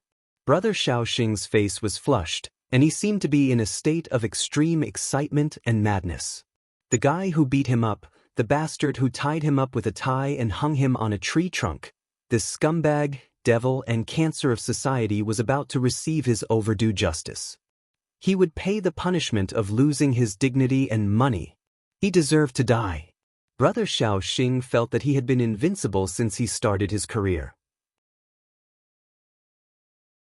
Didn't the hooligans or students of Vermilion Bird Street respectfully call him Brother Xiaoxing when they saw him? Yesterday was the lowest point of his life. It was the most shameful day of his life. Now, he was going to climb up from that low point. He wanted to revive the glory of the name Brother Xiaoxing, Brother Yellowhair. It's the kid in the white robe. Today, you have to help us brothers and cripple that kid. Otherwise, we won't have the face to mingle in the underworld anymore. Look at that arrogant, despotic, and insufferably proud look on his face. Just looking at him makes people feel unhappy. Who does he think he is? He's just a security guard, but he's even more arrogant than Brother Yellowhair. You mean him? Yellowhair finally saw Fang Yan's face clearly. Although they haven't seen each other for 3 years, and his temperament had changed a lot, but wasn't this the Fang Yen that they wanted to bully but were bullied instead? It's him. Brother Xiaoxing sneered. I'll recognize him even if he turns into ashes. But Yellowhair punched Brother Xiaoxing's face. He was extremely ruthless. Brother Xiaoxing's mouth was cracked, and blood quickly dyed his chin red. A purple-red fist mark appeared on his white and tender face. Before Brother Xiaoxing could react, Yellowhair kicked him in the stomach again. Brother Xiaoxing's body stepped back and fell to the ground. Brother Yellowhair. A group of people looked at Yellowhair dumbfoundedly. They didn't understand how things developed into this situation. The silly guy with a face full of acne opened his mouth and asked in a low voice, "Brother Yellowhair, did you hit the wrong person? Didn't they come to the security office of Rosefinch Secondary to find trouble with the security guards who hit people? Why did the boss hit his own people now?" "It's him." Yellowhair gritted his teeth and scolded. "These bastards, they're just pushing me into the fire pit." Yellowhair trotted to Fang Yen, bowed to greet Fang Yen, and said with a smile, "Mr. Fang, long time no see. Do you remember me? I'm Yellow Hair, the one who had some misunderstandings with you before. Do you remember me? Fang Yen looked at him in a trance and didn't answer his question. Of course, he knew this Yellow Hair. The incident with Brother Wolf behind him was one of the crises he encountered when he first entered Rosefinch 3 years ago. Because of the media's attention, he was almost hyped up as a perverted teacher who had an abnormal relationship with a female student. Although he quickly solved the matter with a thunderous method, he was still chased out of his rented house by his sister Li, who was worried about her daughter's puppy love. After that, he moved into Lu Chaoga's Rosefinch house and fought with waves of evil forces. In the end, his father, Fang Yixing, died in battle at the entrance of Swallow Dock. It could be said that the Brother Wolf incident was a watershed in his life. At that time, he was high-spirited, laughing and scolding. Other than feeling that there was a woman who was very annoying, he felt that the sky was blue and the water was clear. Even Baldy's bald head looked ugly and cute. How depressed and heavy was his mood now. After not seeing each other for 3 years, he really missed his life at that time. Unfortunately, he couldn't go back. Seeing that Fang Yen didn't respond, Yellow Hair thought that Fang Yen didn't remember who he was. He introduced himself even more diligently and said, "At that time, my face was smeared with chicken blood and I even held up a banner at the school gate to denounce you. Oh yes, I wrote kill and taste life. You were very angry and said that I wrote taste wrong and added a side at the side. Do you remember now?" Fang Yen finally pulled himself out of his memories. Looking at Yellow Hair's expectant face, he nodded and said, "I remember you." Yellow Hair was so emotional that he was about to cry. With red eyes, he said, "After that incident, I realized that being uneducated is indeed a very shameful thing. After that, I self-studied the law course at the Radio and Television University. I am now a university graduate. Give me another 2 years and I will be able to get my lawyer's license. Mr. Fang, you are my first teacher and second parent."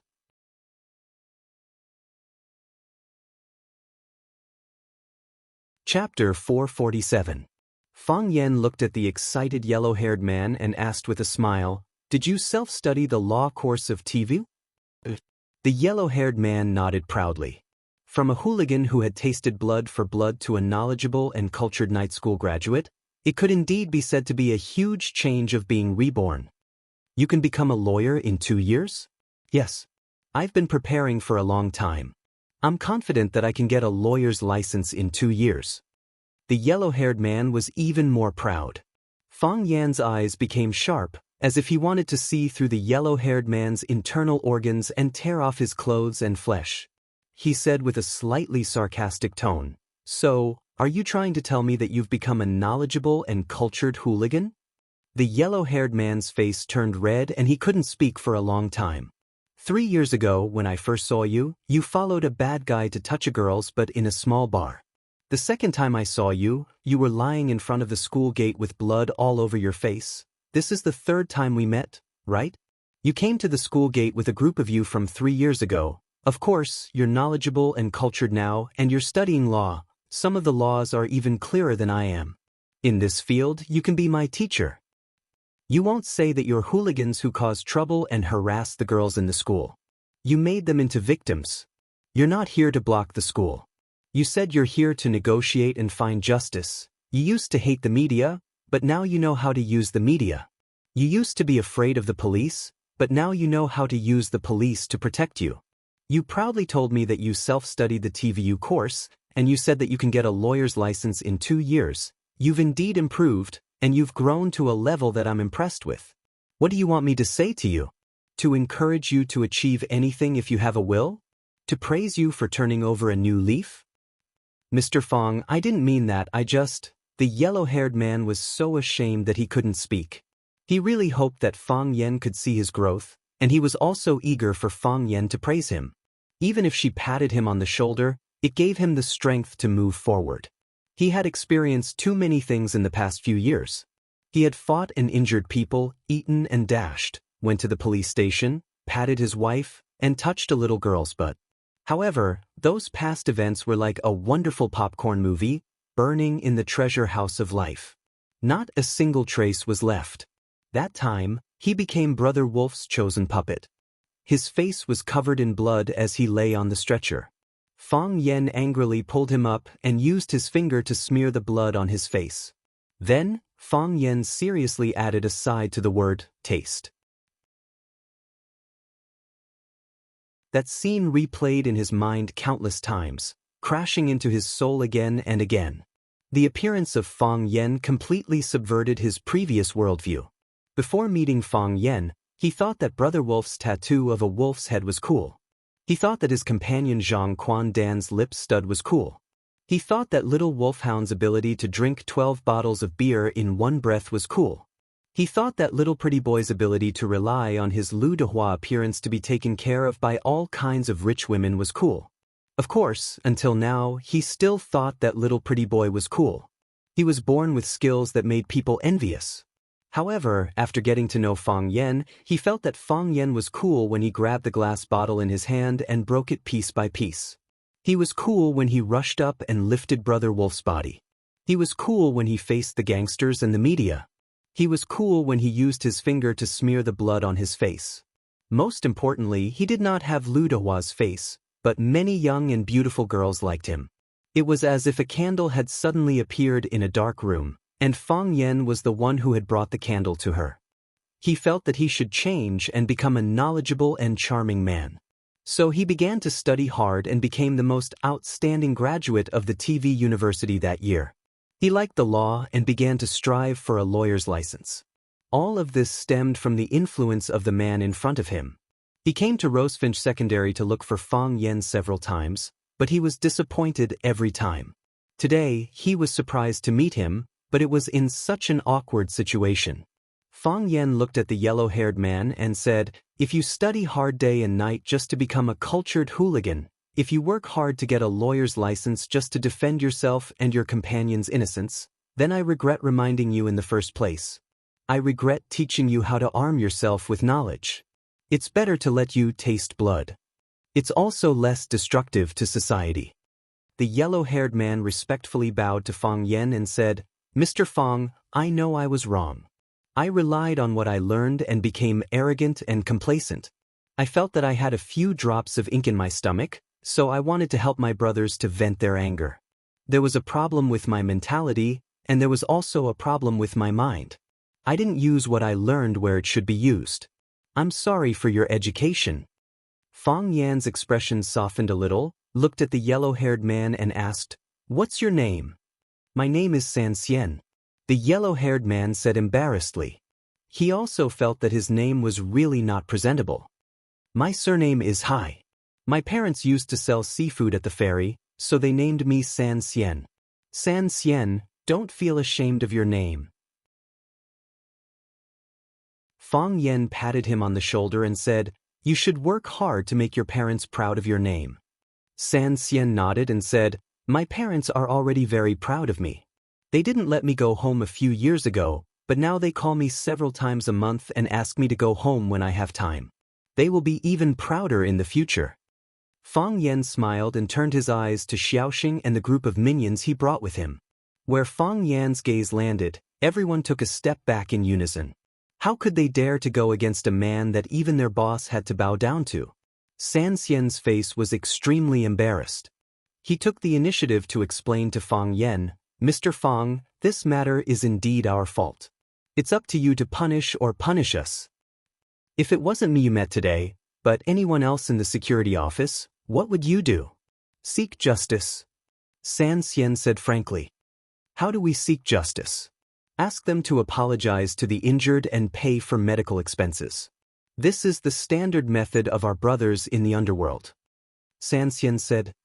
"Otherwise, make the matter bigger. Most schools don't want negative news to be reported by the media.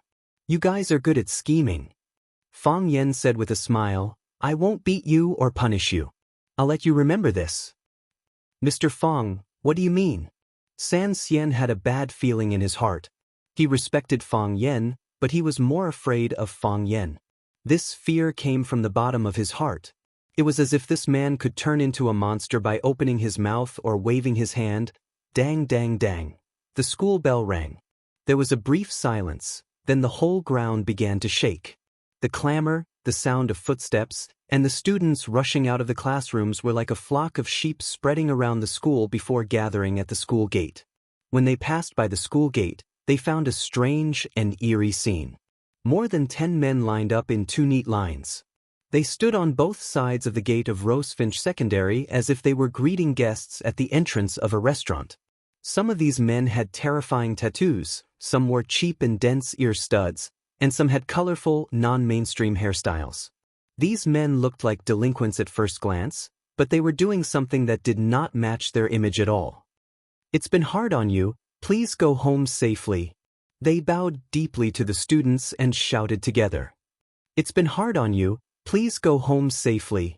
They stood up and performed the same etiquette to the next group of students. It was the peak time for students to enter and leave the school. Just as they raised their bodies, they had to lower their heads again to remind the students who passed by them to go home safely. "Oh my God, isn't that the ear stud guy Xiaoxing? He's amazing, I heard he has a lot of underlings. Ah, that big fatso, he asked me for 100 yuan and hasn't returned it to me yet. What's his name again?" "The one with the scorpion tattoo on his neck is Brother Scorpion. I heard he's a famous gangster in this area. No one dares to mess with him."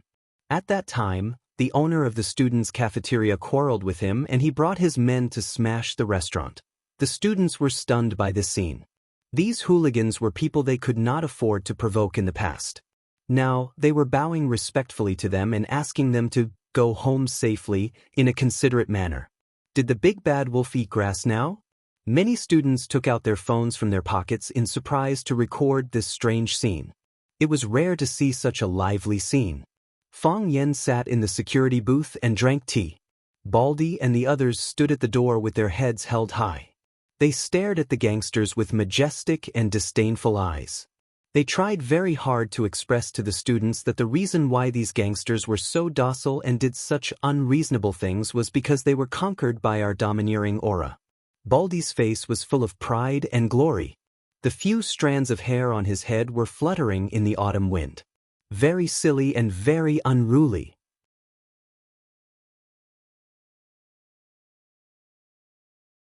Chapter 448. Director, how do you feel? Zheng Chang approached Baldy and asked in a low voice. "I'm all right," Baldy said with a dignified face, looking like a leader. If they didn't have some ability, how could they enter our Rosefinch secondary security office? "Do you think anyone can enter our security office?" "It's high. As high as a 9-story building," Zheng Chang said with a smile. "Those hoodlums care about their reputation the most. They come to our school all day to show off. Don't they want people to think they're powerful? Today, they did something like this and lost so much face. Let's see if they still have the face to wander on this street in the future. I'm afraid they'll hide far away when they see our school students. Evil never triumphs over good. Even if Fang Yen didn't do this, I would still find a chance to teach them a lesson," Baldy said righteously. The Baldy said with a righteous air, "After this incident, if they know their mistakes and can correct themselves, it can be considered a virtuous deed. Although Mr. Fang isn't a teacher now, he's still doing the work of educating people." Sensei stood next to Fang Yen and asked in a low voice, "Mr. Fang, I want to ask you a favor. What is it?"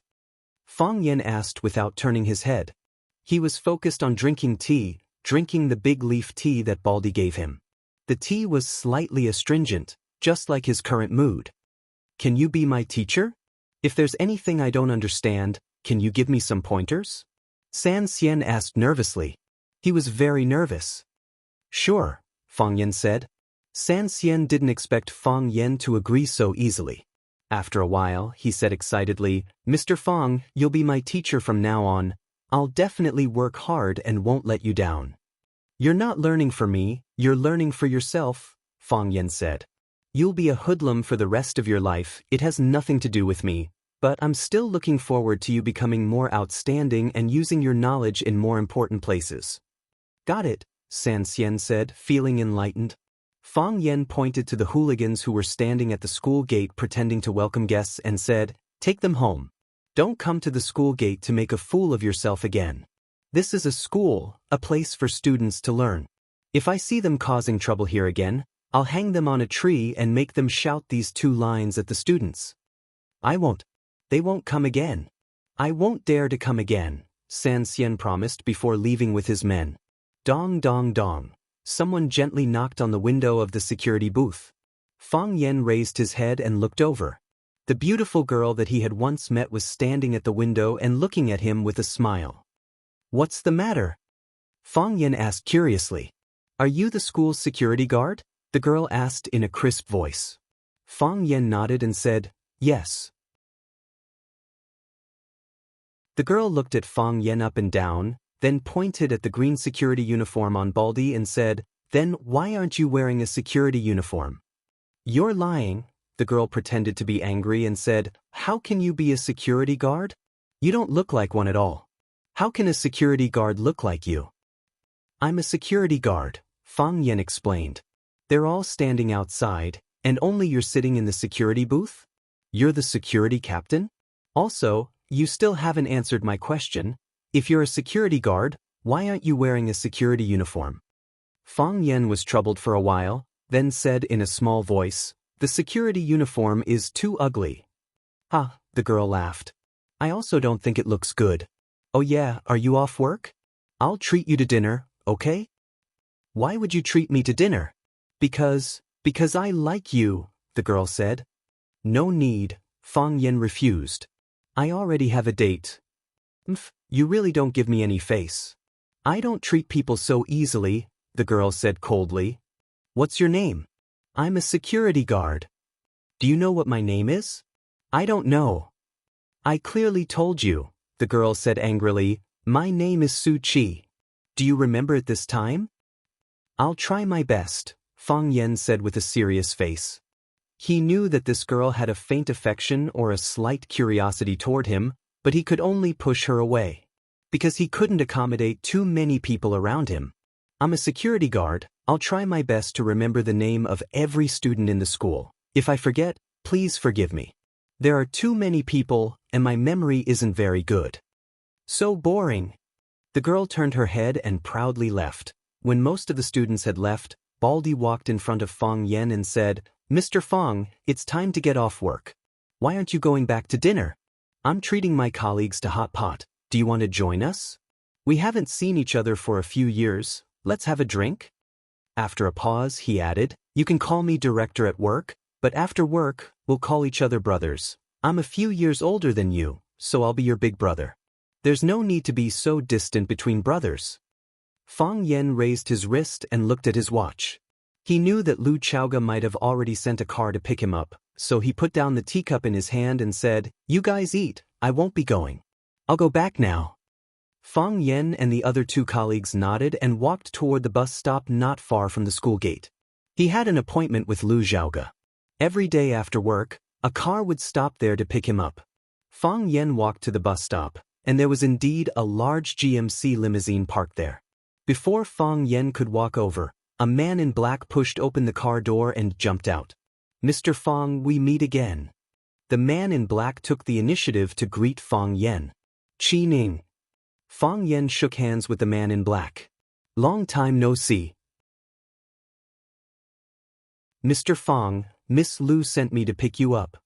Qin Ing invited Fang Yen to get in the car. Fang Yen got in the car, and Qin Ing followed closely behind. The car was spacious, and the view was excellent. Each seat was an independent airline seat, made of vanilla superior leather, and had excellent support and comfort. At the same time, it also had electric massage heating and 360-degree rotation functions. Do you want a drink? Qin Ing opened the wine cabinet in front of him, which was filled with all kinds of expensive drinks. There were a few round grooves on the wine cabinet, and 2 rows of crystal clear, slender, round wine glasses were inverted. No need. Thank you. Fang Yen said. What do you want to see? Qin Ing asked again. The ceiling was installed with a voice-activated TV, which could watch TV programs from more than 100 countries around the world. I want to rest for a while. Fang Yen said. Then I won't disturb you. Qin Ing finally shut up. Like the early spring awakening, urging my heart, Can't wait any longer. Empty infatuation, moving people's hearts. Happy times, it won't be biased. Blissful time, it will not be partial, will be divided into two hearts. The independent headphone system and the car's powerful surround sound system played an old Cantonese song by a Hong Kong and Taiwanese actress. The voice was magnetic and the singing was affectionate, making people feel faintly sad. Fang Yen looked at the scenery outside the window, thinking how beautiful it would be if time could be turned back. "Where's Chowga?" Fang Yen asked. "Miss Lu is in the office, she still has a report to do." Qin Ing answered. "She said she'll rush back to have dinner with you." Fang Yen stopped talking, and his eyes once again looked at the towering buildings outside the window and the withered old tree branches on both sides of the road. The autumn wind was cool, and the city was full of killing intent. Lu Chowga wasn't having a meeting in the office, but in a bustling supermarket. She was wearing a black professional suit tailored for her by the world's top clothing brand, Angel. On her hand was a limited edition Queen's watch produced only 99 pieces by Patek Philippe. This watch was popular all over the world because it was worn by the Queen of England. The Hermès scarf around her neck was intellectual and exquisite, and her high heels were black and shiny, spotless. Such an elegant and beautiful woman stood out like a crane in a flock of chickens. She didn't fit in with the aunties around her who were carrying baskets or pushing shopping carts. Many people looked at her with eyes full of doubt or hostility, and some people even said that she was a mistress who came to buy groceries to please her sugar daddy, and so on. Her assistant quietly pushed the shopping cart behind her. In front of them, on the left, and on the right, there was an inconspicuous man forming an iron triangle that surrounded her in the middle, so that they could get close to her in the shortest time possible in the event of an accident. Lu Chowga didn't care about her surroundings, and she didn't care about the gossip floating in her ears. The sad experience when she was young had long made her heart as strong as the toughest diamond. She held a small piece of paper in her hand and was carefully studying the scribbled words on it. Scrambled eggs with tomatoes. He doesn't like to eat too sweet food, but scrambled eggs with tomatoes is an exception. Broccoli gravy soup. He drank 2 bowls yesterday, and there's no broccoli at home, so we need to replenish some stock. And fish. He ate some of every kind of fish, so which kind of fish does he like? Then let's just buy some of each kind. Lu Chowga kept stuffing the shopping cart with the fresh ingredients she had bought, and the shopping cart was already piled up like a small mountain. Baby vegetables. He likes to eat baby vegetables. Buy more vegetables. Lu Chowga's face was full of seriousness, as if she was doing the most important thing in the world.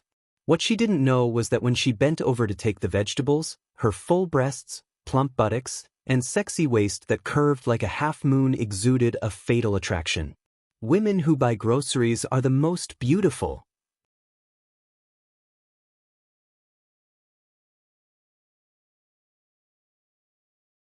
Chapter 449.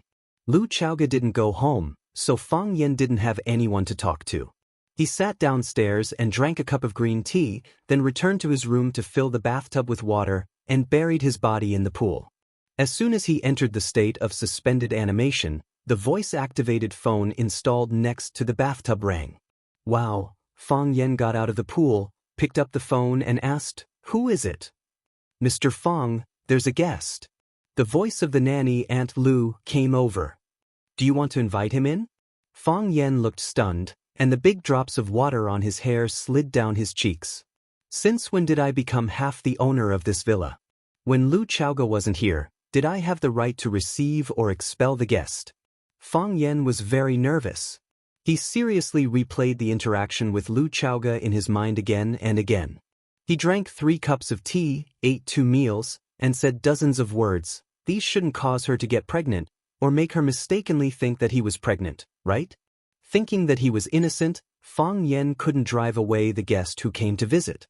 Because if his relationship with Lu Chowga wasn't so close, he had to respect her more, and also respect her friends. If Lu Chowga had become his woman, he could drive away all the guys he didn't like or who were too handsome. Of course, this kind of bullying behavior, which thought that he was nobler than women and loved and protected women, might be scolded as the sand pig doctrine. If there was such a day, Fang Yen didn't mind being a pig. Invite the guest in for tea, Fang Yan said. Okay, Mr. Fang. The nanny quickly agreed. After hanging up the phone, Fang Yan got up and took a cold shower. He wiped his hair and body clean, changed into the white satin clothes that he usually practiced martial arts, and went downstairs. Because he had just taken a shower, his face was ruddy, and he was in high spirits. Dressed in a white shirt and black shoes, he had an outstanding temperament. When he walked down the stairs, he gave off the feeling of a graceful and beautiful young man. Long time no see. Mr. Fang is still as elegant as ever. The guest put down the teacup in his hand and praised. The man was handsome and had a calm demeanor. There was a faint smile on his face that made people feel as if they were bathing in the spring breeze. His eyes were gentle and deep, making people feel that he was a kind person, but also a scheming person. It was rare to see a scheming and kind person receive such an evaluation. His white shirt was lined with a checkered waistcoat, and his tailored blue suit made him look both businesslike and fashionable. On his wrist was an exquisite watch with a brown crocodile leather belt. Fang Yan couldn't recognize the brand of the watch, but he really liked it. One of the 4 young masters of Flower City, Jiang Zhulu. Fang Yan had been silent for 3 years and had also disappeared for 3 years. His mentality and temperament had undergone earth-shattering changes, but his old friends were also growing at a speed visible to the naked eye. The Jiang Zhulu sitting in front of him might still have the name of the 4 young masters of Huaqing, but Fang Yan could be sure that the Jiang Zhulu now was no longer the Jiang Zhulu of the past. While Fang Yan was sizing up Jiang Zhulu was also sizing up Fang Yan. The 2 men's gazes met in the air, and then they smiled knowingly. Fang Yan walked in front of Jiang Zhulu and said, "Eldest young Master Jiang, you flatter me. Our Fang family is a small family, and we don't have any temperament or elegance. On the other hand, eldest young Master Jiang is reserved and has an extraordinary temperament. One look and I can tell that you have the demeanor of a great family." Jiang Zhulu laughed heartily and said, "I can treat other people's praise as a cool breeze, and it's over after hearing it once. But if Mr. Fang is willing to praise me, then I will accept it. This isn't something that happens often." "Of course." Fang Yan nodded. "We're mortal enemies after all. The fact that I'm willing to praise you like this proves that you're a worthy opponent." Jiang Zhulu smiled wryly and said, "To borrow a phrase from Mr. Fang, the Jiang family is a small family. Mortal enemies are too heavy a burden for us to bear." Fang Yan sat down on the sofa across from Jiang Zhulu, and Aunt Lu brought him a cup of hot tea. Miss Lu said that Fang Yan liked green tea, so she had prepared the best white tea before he came. It cost 10 or 20,000 taels of gold. Only after Aunt Lu left did Fang Yan turn to Jiang Zhulu and ask, "You're not here to see me, are you?" "I am," Jiang Zhulu said with a smile. He took out 2 elegant but fragrant invitation cards from his pocket, got up, and handed them to Fang Yan. He said, "I wanted to invite Chaoga alone and pretend that she didn't know you were back in Huaqing, but I think that's a little petty, as if you still can't let go of what happened back then. It's been so long, you've won against Lu Chaoga, and I have another woman. Let bygones be bygones. If you don't mind, why don't we go to the wedding?" Fang Yan took the invitation card, which said that Mr. Jiang Zhulu and Miss Jiang Shangxin had tied the knot. Jiang Zhulu was going to marry a woman from the Jiang family. The Jiang family and the Jiang family were connected through marriage after all. Could it be that the Jiang family had been very satisfied with the Jiang family's performance over the past few years, or that Jiang Shangxin was very happy with Jiang Zhulio's performance? "Congratulations," Fang Yan said in a low voice. "If I have time, I'll be there to congratulate you personally." Women who bought groceries weren't necessarily the most beautiful, which meant that men were lying to you. However, beautiful women who bought groceries were simply so sexy that it made people feel hopeless.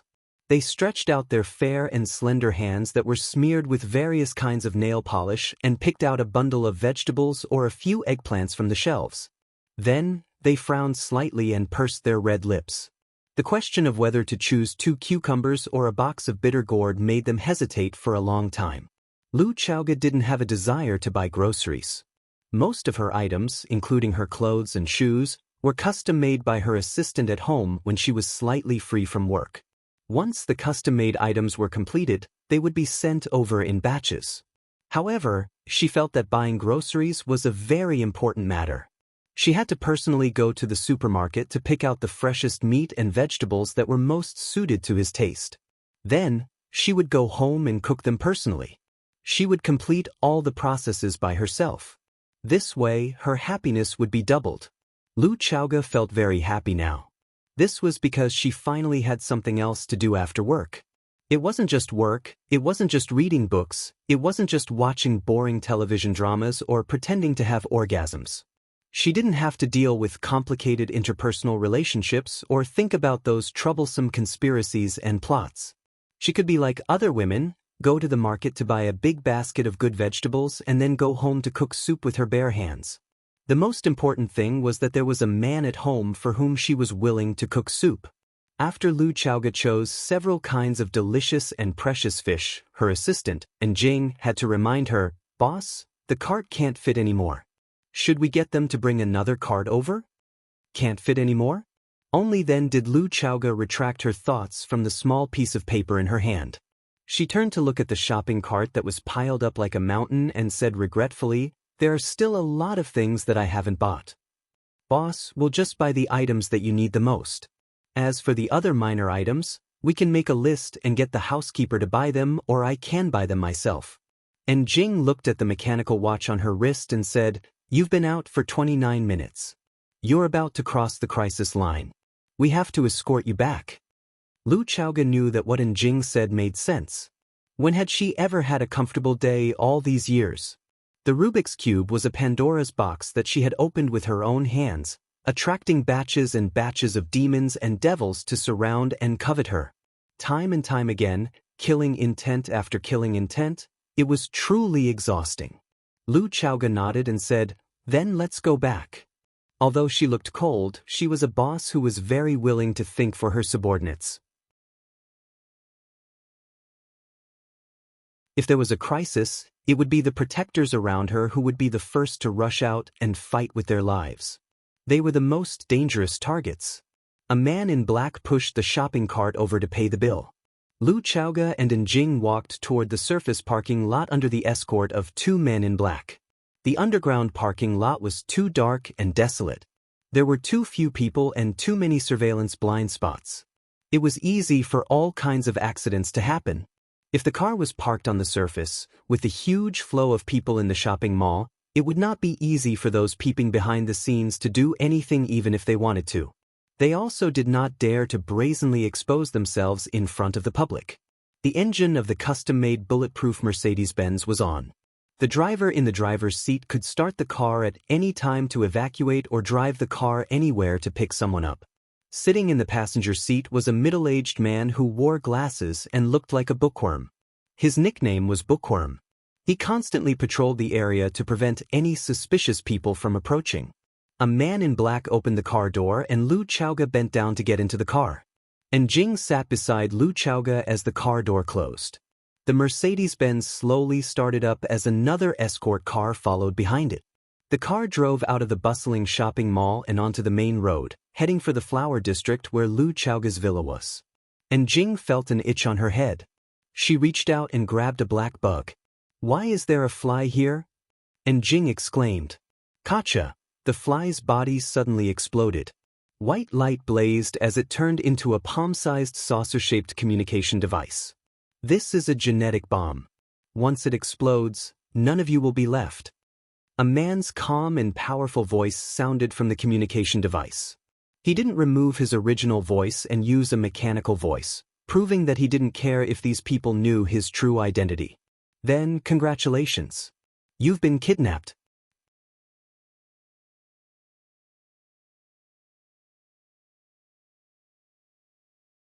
Chapter 450.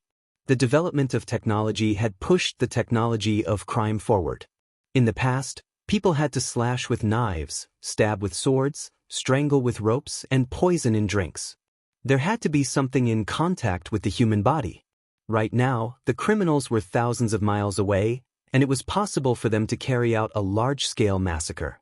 All Jing did was grab a tiny black fly from her hair, but the fly instantly exploded, turning into a genetic bomb that could communicate and explode. It was even more powerful than Monkey Sun's 72 transformations. Lu Chaoga had been busy with the research of the Rubik's Cube in recent years, so it was impossible for her not to know the notoriety of the genetic bomb. And Jing was originally an outstanding graduate of a famous university. After interviewing for a job at Chaoyan Technology, she was placed in an important position by Lu Chaoga and promoted to a business assistant.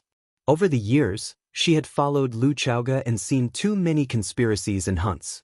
She also had a deep understanding of the genetic bomb. As for the driver and the bookworm in the passenger seat, they were all carefully selected security personnel by the Qin family. Their understanding of the genetic bomb was deeper than anyone present. Hearing the man on the communicator say that it was a genetic bomb, everyone was extremely shocked but did not panic. The driver continued driving calmly, but a thin layer of sweat appeared on his forehead. The bookworm took off his glasses and wiped them with a silk handkerchief. When he put them back on, his eyes that looked casual earlier were now emitting a frightening and fierce light. There was an alarm system on his glasses. If there was a crisis in the car, he could send a message through the glasses in time. At the very least, the guard car following behind didn't know if anything had happened here for the time being. If they could receive the alarm, they could take timely action or report the kidnapping to a higher-level figure. Unfortunately, his attempt failed. The alarm could not be sent out, and the car they were in was shut down by the holographic screen. They had lost contact with the satellite in the sky. Everything was under the enemy's control. Bookworm, are you feeling very disappointed now? A man's pleasant but disgusting voice came from the communicator. The king of individual soldiers who wreaked havoc in South Africa, the legendary figure who single-handedly wiped out half of Chief Akamsi's army. After returning to Huaxia and being taken in as a servant by the Qin family, her days became more and more comfortable, and she became more and more careless. Don't you feel powerless and aggrieved that you can't do anything? Don't waste your time. The gadget in your hands is called King Kong. It has a shielding program installed in it that can block all signals and wavebands in the car. Don't try to dismantle it, because if you move, I will immediately detonate the bomb. Needless to say, the button to detonate the bomb was pressed under my thumb. As long as I use the slightest bit of force, or if I'm not careful, you'll be incinerated into thin air by that beautiful green liquid. Not only you, but also the car you're sitting in. Nothing will be left. After a pause, the man continued, "Oh, I almost forgot to tell you that your every move is under my watch. Allow me to introduce myself. I am a sovereign. Don't try to resist me because I really like killing people." Bookworm sat quietly in the front row, not saying a word, not accepting the mockery and provocation of the sovereign. He was not surprised that those people knew his past information so clearly. With the expansion of the influence of the Rubik's Cube and the increasing importance of Lu Chaoga, he was sent to replace Qin Ying as Lu Chaoga's security captain, directly responsible for Lu Chaoga's personal safety. In these 2 years, he had defeated countless snipers. In such a long confrontation, if they wanted to understand a person, they could even find out how many times he had peed on the bed when he was a child and how old he was when he was weaned. He had such an ability. "What do you want?" Lu Chaoga asked aloud. "The goddess. We want the goddess. We only want the goddess." The man said with a smile, "Miss Lu, don't get me wrong. The goddess we are talking about is not you, perhaps you don't know, but our organization has constructed a plan to capture the goddess. We will use any means and pay any price to get the goddess from your hands. Yes, the goddess is the Rubik's Cube." This does not mean that we deny Miss Lu's appearance. Miss Lu is a 1-in-a-million beauty, a rare goddess. Unfortunately, I don't like women. No matter how beautiful a woman is standing naked in front of me, I can't have the slightest interest. We are more interested in the Rubik's Cube goddess. As long as we have her, our children and grandchildren will not have to worry about food and clothing, and can even become the master of this world. Miss Lu, I don't think you will let us down, right? No. Lu Chaoga's voice was crisp. What a woman with character. If I were a man, I think I would fall in love with you. the man's voice came from the intercom. But what are you going to do? Your life is in my hands now.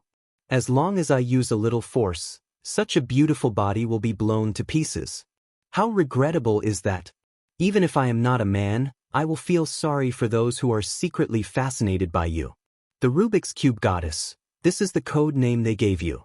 You must like it very much, right? Lu Chaoga was not interested in continuing to talk to the Lord God, but said to Bookworm in the front passenger seat, I leave this matter to you. Everyone should do what they are best at, and now they encountered the field that Bookworm was best at. What she had to do was to trust Bookworm and wait quietly. Do as they ask, Bookworm said. He took King Kong from Njing's hands. At least he had no way to get rid of this little thing.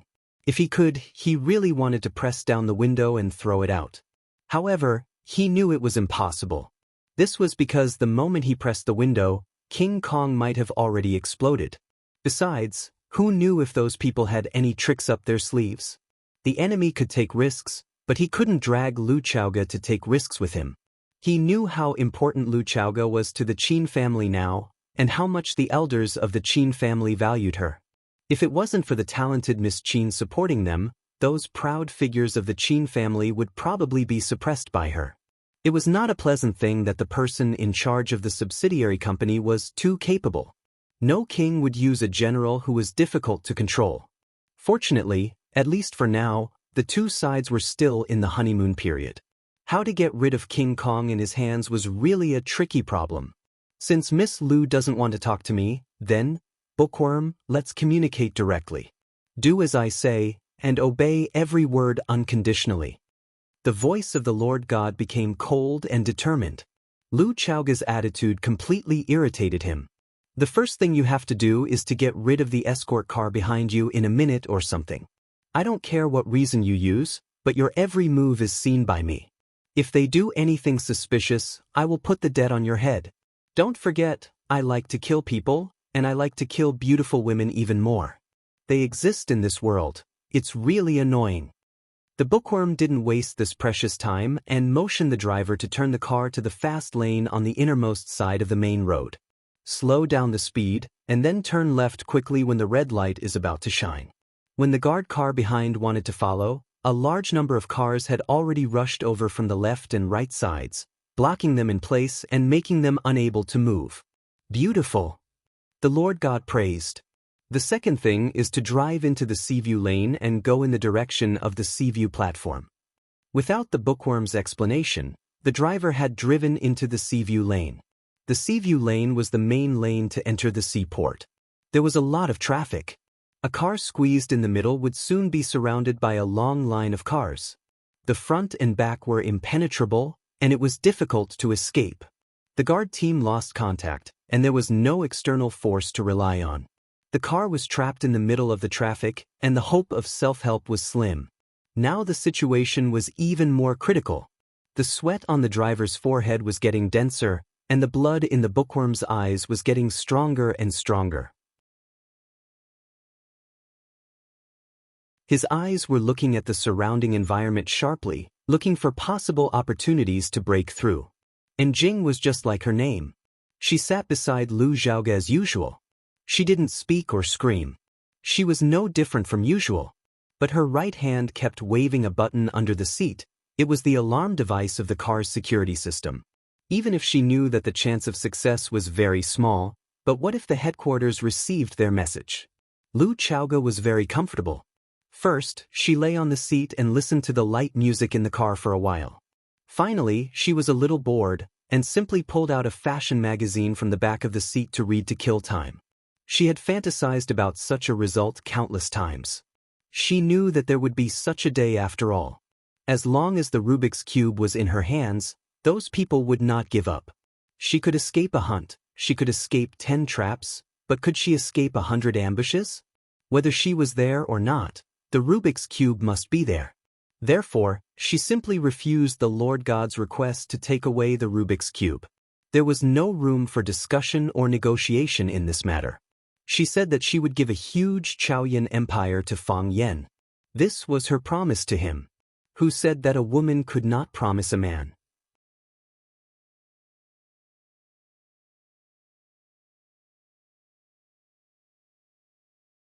Chapter 451. Aren't you afraid? The Lord noticed Lu Chaoga's ease and asked doubtfully. Lu Chaoga's eyes are still on the gorgeous style of clothes in the magazine, thinking that she should order a batch of autumn clothes. Although she has enough clothes, it's best not to repeat them. Otherwise, men will be tired of looking at them. Hearing that the Lord is still asking questions, she answered perfunctorily and said, "Afraid. Aren't you afraid I'll kill you?" The Lord is very curious about women. The more you don't understand a woman, the more curious you are. Afraid. I don't see you afraid. Lu Chaoga finally looked up and said in a sarcastic voice, "I've prepared for the worst. Now that moment has not come." In the battlefield of feelings, there is no fairness, only who loves who more. Lu Chaoga did not know what kind of feelings he had for Fang Yan. Was it familial love, adoration, attachment, or perhaps attachment? She has never thought about this topic. Because for her, it doesn't matter. She lost her parents when she was a child and was an orphan living in the enemy's home. Her heart has long been hard, and her blood has long been cold. Later, the miraculous appearance of her aunt gave her a clear understanding of her family. Where there are relatives, there is home. Although her aunt was burned to such a horrible appearance, she is also her most precious and only relative. It is for this reason that she knows that her aunt is doing something crazy and does not object to it. She understands her aunt and understands how desperate and crazy it is to live and die. However, her aunt, who loves her the most, is also dead. If no one in the world loves you, then find someone you love. Fortunately, there is Fang Yan. The man who was betrayed by her, the man who blocked the knife for her, the man who pulled her out of the mud again and again. If there is still light in the world, it is the place where Fang Yan is. If there is warmth in the world, it is when they watch the fireworks under the same sky. Lu Chaoga's life was complicated yet simple, pitiful yet happy. The 3 years of rapid development of the Rubik's Cube were also the most dangerous years for Lu Chaoga's personal safety. Countless conspiracies, countless traps, countless fire pits, countless assassinations, countless poisons and drinks, but she had survived them all. She did not complain, and no one would listen to her. She had never thought of retreating. She had nowhere to retreat to. She had escaped too many times. She was lucky. This time she did not avoid it. That was her fate. Sometimes, luck and fate were just a step apart. The Lord was silent for a long time. When everyone thought that he had disappeared or was busy with other things, his voice came again. He sighed and said, "You are the most amazing woman I have ever seen. I don't want to say thank you." When faced with a hostage who had kidnapped you, even if he praised you as the most beautiful woman in the world, you wouldn't have any good impression of him. Lu Chaoga's eyes had turned to the magazine again, and she had lost interest in talking to the Lord God. She just couldn't understand, how could there be such a long-winded kidnapper? Didn't he understand that talking too much leads to mistakes? The more you talk, the easier it is to expose your own information and give the opponent a chance to take advantage of it. Mr. Bookworm, oh, perhaps it is more appropriate to call you Mr. Tiger? Now, I need you to do a very important thing. You don't mind self-dormancy, do you? The voice of the Lord was teasing. You know your existence is a threat to us. We don't want to go to the devil's cave, you are still alive, and several young men can't get close. Thank you for your attention to me. The bookworm said coldly. He pressed the watch button on his wrist, and a thin needle popped out of the watch's steel hole. He pricked the acupuncture point on his neck with the thin needle, and his body immediately collapsed on the seat. Thank you for your cooperation. The Lord God said to the unconscious bookworm. Turn left at the first intersection ahead. There is a big truck parked on the roadside. Drive your car along the iron plate into the truck. The Lord God's words were obviously directed at the driver, because now only the driver can execute his order. Lu Chaoga did not speak, and the driver would not refute. He turned the steering wheel smoothly, and then drove their Mercedes-Benz through the iron plate into the truck compartment. Clang! The truck door closed automatically, and the compartment was as dark as night. The dashboard of the Mercedes-Benz flashed a faint green light, and the faces of several people in the car were as gloomy as ghosts. They felt that the truck began to move, driving to a distance that no one knew. Devil's Cave? What is that place? You don't hit a smiling face. Jiang Zhulu has been smiling, and his posture is very low, so that Fang Yan can't reach out and hit him in the face. Fang Yan doesn't like Jiang Zhulu, and he doesn't like his father Qiang Longtan even more. Even quite disgusted. The father and son of the Jiang family are both hypocrites. Just because there is no evidence for something doesn't mean it didn't happen. When her aunt died, Lu Chaoge was heartbroken, and the courage to survive was to revenge. She wants to repay the pain the Jiang family gave her tenfold, 100-fold. After 3 years, Jiang Zhulu came to invite Fang Yan and Lu Chaoge to attend his wedding, pretending that nothing had happened. What kind of drama was he putting up? Hearing that Fang Yan is willing to make time to attend his wedding, Jiang Zhulu was very happy and said with a smile, "Mr. Fang, your name shook Huaqing 3 years ago, and even after 3 years, there are still all kinds of legends about you in Huaqing. If I can invite Mr. Fang to attend my wedding, it will definitely add a lot of color to the wedding banquet. When the time comes, I will definitely toast to you a few more times." Fang Yan shook his head and said, "I don't drink. I've already quit." Jiang Zhulio's smile gradually disappeared, and he said with a regretful expression, "I've heard a little about your father. He is a true hero. The dead are long gone, and the living are like this. I'm sure Uncle has another kind of fun in heaven. Don't be too sad while you're alive." Fang Yan looked at Jiang Zhulu and said, "What kind of fun is there in heaven? Why don't I send you up there to take a look?" Jiang Zhulio's expression was very awkward. "Do you know how to talk? How can I continue this kind of conversation? The human world is fine. Why do I have to go to heaven? If you want to go up there and accompany your father." "I'm just joking, don't mind me," Fang Yan said with a smile. "We're friends, why would I send you up there? I'll send anyone who sends my father up there. You didn't harm my father, did you? Why would I do such a thing?" Jiang Zhulu said with a face full of anger. "Don't harm your family. What grudge do I have with you? Why would I do such a thing to your family? I also hope that Mr. Fang can find the real culprit and avenge your father. At that time, I will naturally accompany Mr. Fang and get drunk." "Thank you," Fang Yan said. "I don't drink. At that time, I'm sure Mr. Fang will be willing to drink to his heart's content." Jiang Zhulu was about to leave when Qin Ying suddenly barged in through the door. His face was ashen, and it was obvious that something big had happened. "What happened?" Fang Yan had a bad feeling in his heart. Qin Ying quickly walked in front of Fang Yan and said, "I just received a call from the guard team. They lost contact with Miss Lu's car. 3 minutes ago." "Tell me in detail," Fang Yan said coldly, suppressing the anger in his heart. "I lied to you. Miss Lu didn't stay at the research institute for a meeting, but went to the mall with her assistant to buy groceries." Qin Ying hurriedly explained, and reported the whole process of Lu Chaoge's disappearance to Fang Yan in detail. Miss Lu finished her shopping, and the convoy began to return. While waiting for the traffic light at the intersection of Huaqing, the car that Miss Lu was in suddenly turned left, and the guard team behind was blocked by other cars, unable to follow closely. After this sudden incident, the guard team immediately contacted the car that Miss Lu was in. However, Miss Lu's phone couldn't be connected, and Assistant N's phone couldn't be connected either. There were 7 other communication tools between the 2 cars, including satellite communication equipment and wave transmission equipment. All communication methods were blocked. While Qin Ying was reporting the situation, Fang Yan had already opened the map on his phone and started to search for the area where Lu Chaoge went missing. His eyes were glued to the map, as if he wanted to drag Lu Chaoge out of the map. "They suspect that Miss Lu was kidnapped, and are currently searching the area where the car went missing," Qin Ying said. The guard team reported back the situation and awaited further instructions. "Damn it."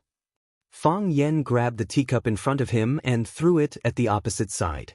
Jiang Zhulu, who was holding the teacup and listening to the conversation between Fang Yan and Qin Ying, couldn't dodge in time, and his forehead was hit by the flying teacup. The teacup smashed onto Jiang Zhulio's forehead, causing tea to splatter everywhere. A few tea leaves stuck to his face in an unsightly manner.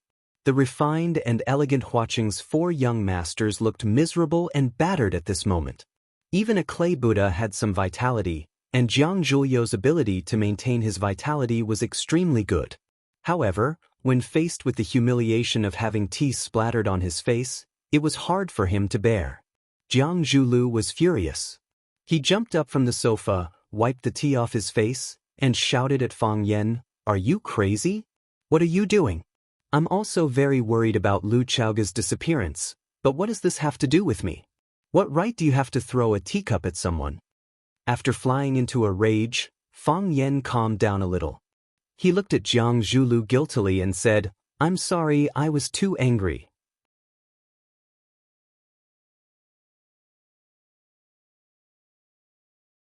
Chapter 452. You're angry? Shouldn't I be? Can I hit someone just because I'm angry? Can I hit you just because I'm angry? Jiang Zhuliu didn't believe Fang Yan's bullshit about hitting someone because he couldn't control his emotions. This guy didn't play by the rules, and he had been beaten up by him several times 3 years ago. Every little move he made had a deep meaning behind it, and he didn't realize it until the truth was revealed. Now, he was hitting him with a glass. What was he trying to do with Lu Chaoga's disappearance? Jiang Zhuliu's hair stood on end, and a chill ran down his spine. His extreme wariness of Fang Yan made his anger disappear, and he calmed down as well.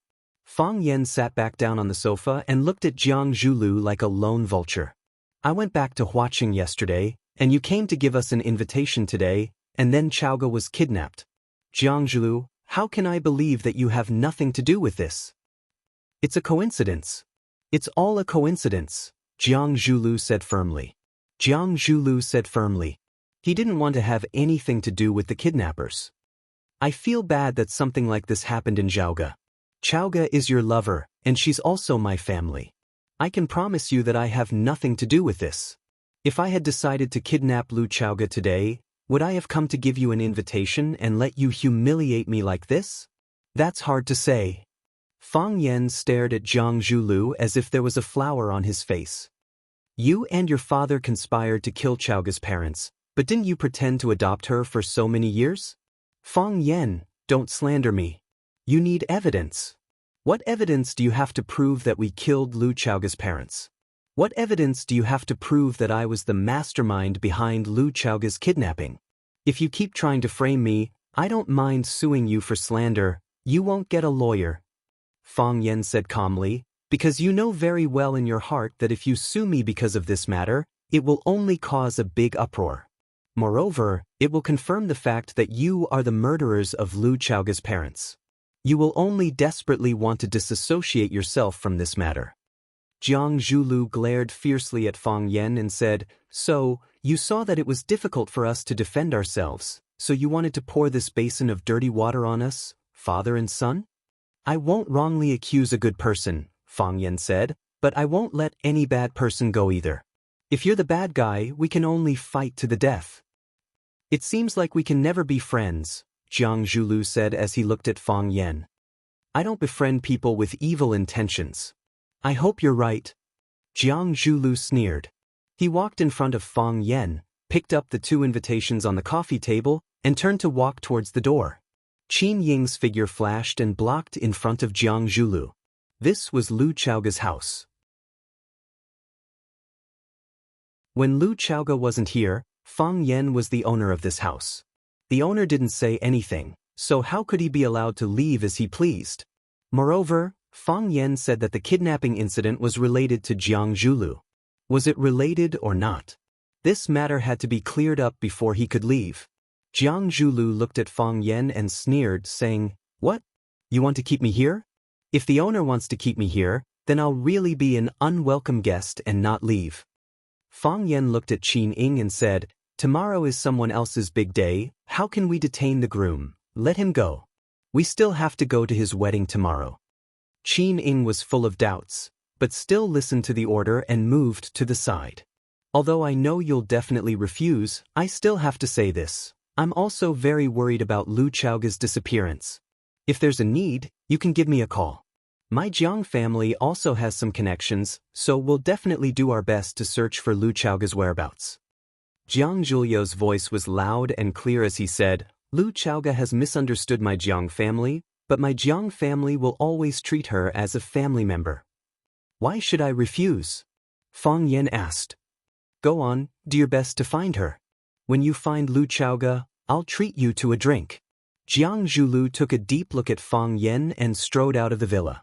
At the entrance of the villa's courtyard, a champagne-colored Bentley was parked. An old man in a well-ironed suit stood beside the car. When he saw Jiang Zhulu coming, he immediately opened the door of the KAI in a gentlemanly manner. Jiang Zhulu got into the back seat of the car, and the old man gently closed the door. After the old man sat down in the front passenger seat, the Bentley slowly drove out of the neighborhood. Young master, you've been wronged, the old man said softly as he handed over a white and soft silk handkerchief. When Jiang Zhulu went in, he had an extraordinary bearing, but when he came out, he was extremely angry. It was obvious that the conversation inside wasn't very friendly. Jiang Zhulu took the silk handkerchief and wiped the water stains on his face and clothes. He said with a light smile, Fang Yan is a mad dog. He bites anyone he sees, and he changes his attitude faster than flipping a page. He's just like that, and I've known him for a long time. He bears a grudge against you, young master, the old man said. Hatred is like a seed. The longer it lasts, the higher it grows. In the end, it will become a towering tree. He never thought of becoming friends with young master, so his words and actions are unrestrained. This kind of person is the most taboo, because no one knows when he will turn hostile. And when he turns hostile, he won't show any mercy. Let him be, Jiang Zhulu said. However, there's a piece of news that we should pay attention to. Lu Chaoga has disappeared. It's very likely that she's been kidnapped. Young master, do you have a suspect? No country can do without 3 types of people. Those with guns, those with pens, and there's also an idiot. Jiang Zhulu glanced at the Lu family's small building that was gradually getting further away and said, I really want to know which idiot is helping the people get rid of a pest. You'll find out eventually, the old man comforted him. When the time comes, young master will treat him to a drink. Longtu Clubhouse. This was a luxurious business clubhouse that Longtu Group had invested nearly 1 billion to build. It was also named after Longtu Group and was one of the most private and high-end gathering places in Huaqing. Longtu Group was named after the names of its 2 founders, Qiang Long Tan and Lu Mingtu. Lu Mingtu died young, and the 2 in Longtu Group's name had been missing. However, Qiang Long Tan was extremely capable and turned the tide. He single-handedly propped up the company and led Longtu Group to carve out a big place in the new energy field. Of course, their good days ended 2 years ago. That was because another energy company had risen rapidly and lit up the entire sky like a comet. Chaoyan Technology, the energy technology company with the logo of 2 small red flames burning above and below, appeared out of nowhere. As soon as they appeared, they charged forward with an unstoppable, invincible stance, sweeping away everything in their way. They were not only a nightmare for Longtu Group, but also a nightmare for energy companies in Huaxia and even the entire world. Under the suppression of Chaoyan Technology, although Longtu Group was not as powerful as it used to be, it still used Qiang Long Tan's magical operating methods and a large amount of financial support to wantonly merge with Shou Group, firmly occupying the 2nd place in the energy field in Huaqing. The 1st and 2nd place were natural enemies. The 2 companies fought fiercely against each other repeatedly. The chairman of Longtu Group, Qiang Long Tan, had publicly announced through the media that if possible, he was very willing to expand the scope of cooperation with Chaoyan Technology. However, the strong female leader of Chaoyan Technology, Lu Chaoga, who was deified by countless media outlets, sharply rejected him. We can talk about acquisition, but not cooperation. Jiang Zhulu went to send invitations to Lu Chaoga and Fang Yan, inviting them to attend his wedding. This was also a show of goodwill.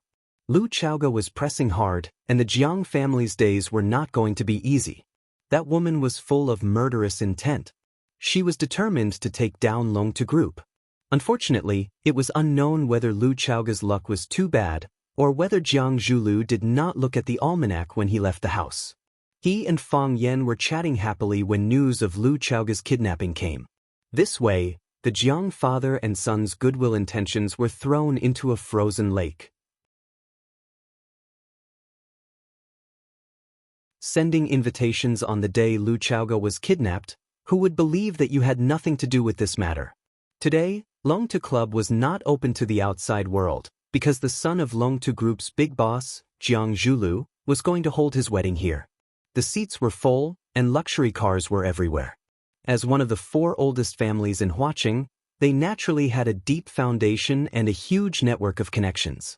High-ranking political officials, wealthy tycoons, celebrities, and celebrities all shone brightly, illuminating the night sky of Huaqing. Longtu Club was decorated with lanterns and streamers, and the largest hall, Phoenix Coming Morning Hall, was a sea of fresh flowers. Hundreds of thousands of fresh flowers formed a beautiful rural landscape. The closer they were to the front of the stage, the higher their status and seniority. Some of the young people who came to support were arranged slightly further back. For the wedding of Jiang Zhulu, one of the 4 young masters of Huaqing, other than Meng Xue, who never appeared in public, Lan Shanggu and Lu Shu came to support. They sat together with a few influential young masters in the circle, chatting and laughing, so they did not feel bored. Lan Shanggu looked rough and straightforward, but it was easy for him to get along with those young masters. Ever since Lu Shu's face was disfigured, he had become a monster in Huaqing. He spoke in a strange way, and his methods were cruel and ruthless. He gave off a gloomy aura that kept people away. Lan Shanggu chatted and laughed with everyone for a while. Then, he tilted his body slightly and approached Lu Shu, who was drinking his tea in silence. He said, "If the Jiang family pushed Jiang Shangxin out as bait 3 years ago, then has Jiang Zhulu satisfied the Jiang family or Jiang Shangxin? How did this happen?"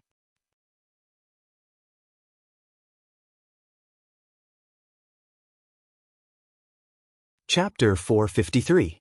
You have a close relationship with the Jiang clan. Is there a story behind this?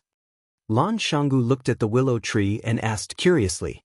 The Lu clan and the Jiang clan were related by marriage. Lu Shu and Jiang Zhulu were cousins. However, because of the Rubik's Cube, the little goblin that was hard to control, the 2 clans often fought against each other. They knew that if they didn't expose the truth, they could still be relatives. Therefore, even though Lu Shu was disfigured and the Jiang clan suffered heavy losses during the Rubik's Cube fight, the 2 clans were still on good terms, as if nothing had happened. If the Lu family had given the whereabouts of the real Rubik's Cube to the Jiang family or directly used Lu Zhaoga's aunt to negotiate terms with the Jiang family, there wouldn't have been a life-and-death struggle between the 2 families. The reason why Lu Zhaoga and her aunt could persist until the end, besides the appearance of Fang Yan, was that they had taken advantage of the greed of the 2 beasts, the Jiang family and the Lu family. How could Lu Zhaoga and his aunt fight against a giant like the Lu family with only their strength? Without the Lu clan's support, aunt would have died long ago. Lu Chaoga would have had no choice but to marry someone else. Of course, if it weren't for the Jiang family, the Lu family would have used all means possible to force Lu Zhaoga and her aunt to hand over the Rubik's Cube. Those 2 women were trying to walk a tightrope, and they actually succeeded in the end. In the end, the truth came out. The Lu clan knew they were tricked and the Jiang clan knew they were tricked. No matter how warm and natural their smiles were when they shook hands, how could there be no grudge between them? Lu Shu didn't like Jiang Zhulu. Outstanding people probably didn't like equally outstanding people. Hearing Lan Shanggu talking about the secret history of the wedding, the corner of his mouth curled up into a mocking smile. He sneered and said, "Jiang Zhulu can't deal with Fang Yan, but can't he handle a woman?" Lan Shanggu gave Lu Shu a thumbs up and said, "That's a fair comment." However, this woman was no ordinary woman. She was a woman from the Jiang family, who in Huaqing didn't know about the relationship between the Jiang family and Fang Yan. Although we brothers weren't there were hundreds of people who witnessed the big drama that happened in Yanjing City. For a period of time, calluses grew in my ears. What Fang Yan forced Jiang Junling to abdicate, what Jiang Junling defeated the grassroots hero, and what they were fighting over a woman. What kind of rumors didn't I hear? You've heard a lot, haven't you? Lan Shanggu lowered his voice and whispered, Jiang Zhulu has married a woman from the general family. Is he preparing to fight to the death with Fang Yan? What does the Jiang clan have to do with us? Lan Shanggu smiled bitterly and said, if it was in the past, we could drink red wine and watch the show. The more intense the fight, the better. But now we can't do that. Both of us are partners of Chaoyan Technology and distributors of Chaoyan's products. Who does Chaoyan Technology belong to? On the surface, it seems to belong to Lu Chaoga, but in reality, it belongs to the Qin family. But what is the relationship between Qin family's Lu Chaoga and Fang Yan? In the end, their surname is Fang. Previously, we expected that the new energy products from the Rubik's Cube would be popular, but no one expected it to be to this extent, right? Let's talk about the past 2 years. After the Lan and Lu family became the agents of Little Flame's products, how many percentage points did the family's annual profit increase? 300%, and that's only because we are the agents. Lu Chaoga, that woman, has controlled our profits too tightly. The company sets the price and doesn't give us the right to set the price freely. Otherwise, how much profit could we achieve? Lan Shanggu's expression was both proud and helpless. He smiled bitterly and said, at first, we only wanted to establish a relationship with the Rubik's Cube and earn some quick money for the family. Now, we have all become the puppets of the Rubik's Cube. We can go up but not down, we can charge but not retreat. After tasting the benefits of the Rubik's Cube, if I tell you to transfer the agent rights to someone else, will the Lu family agree? Will you fight with your life? Anyway, I won't do it. How many years has it been since Chaoyan was established? It has only been a little more than 3 years since its establishment, and it has already developed to this point.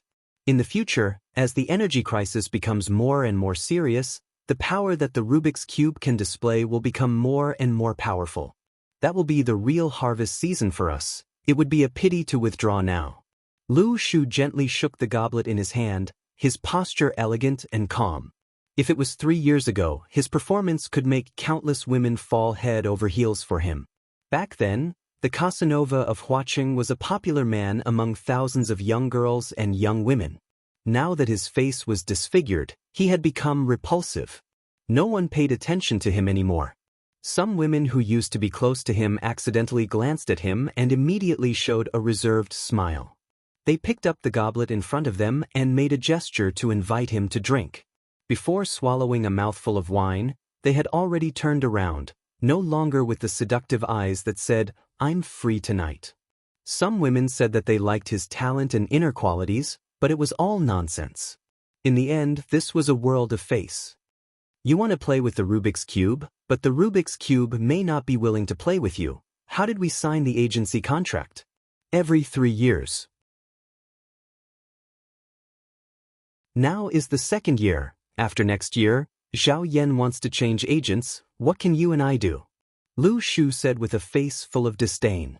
Lan Shanggu laughed and said, so, aren't I hugging Fang Yan's thigh? If he is willing to help us, Lu Chaoga won't even say a no. You didn't see the look in Lu Chaoga's eyes when she mentioned Fang Yan. Io, what's so good about that kid? Whether he's good or not, I don't know. Lu Shu slowly sipped the red wine in his glass, maintaining his unique pace, which seemed a little out of place with the surrounding environment. But he definitely won't be bad to Lu Chaoga. A woman will fall in love with a bad man, but she will never fall in love with a man who treats her badly. Hit the nail on the head. As expected of the Casanova. Lan Shanggu praised. Lu Shu's sharp eyes swept over, and there was an unsuppressible hostility in those eyes. Lan Shanggu knew he said the wrong thing, and didn't take it to heart. Right now, Lu Shu couldn't do anything to him, just like how he couldn't do anything to Lu Shu. They were 2 dogs, Chaoyan Technology's dogs, Lu Chaoga's dogs, or rather, Fang Yan's dogs. They found 3 agents to maintain a balanced development of the 3 legs of a tripod. They needed the Jiang family and the Lu family to fight and bite each other. This way, it would be easier for them to control, and it would be easier for them to make the market bigger and better. Of course, even if the Jiang family and the Lu family joined forces to fight with Chaoyan Technology for the right to speak, it wouldn't have any pressure on them. Because they still had the Qin family's huge sales system to help them sell. No matter what, the Qin family wouldn't stand on their side. Unless the Qin family wanted to become the biggest shareholder of Chao Yan and joined forces with the Jiang family and the Lu family to force Lu Chaoge to abdicate. Was that possible? Thinking about it, they were a bit expectant. However, Lan Shanggu and Lu Shu both knew that there was a 99% chance that this would happen. Why would the Qin family give up on Lu Chaoge, who was easy to control and suppress, and choose Lan Shanggu and Lu Shu, a huge family with a lot of resources? Everyone understood the logic of not being able to get rid of a big family.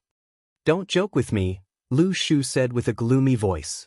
"Because that would make me feel like a joke." Lan Shanggu patted Lu Shu's shoulder and said, "Brother, you misunderstood me. It was just a slip of the tongue. I really wanted to praise you in my heart." Lu Shu looked at Lan Shanggu and said, "Although we really want to get the long-term agent of Chao Yan technology, our two families also need to maintain our dignity and independence. If we always put down our pride and bow, not only will they look down on us, even we will look down on ourselves." "What do you mean?"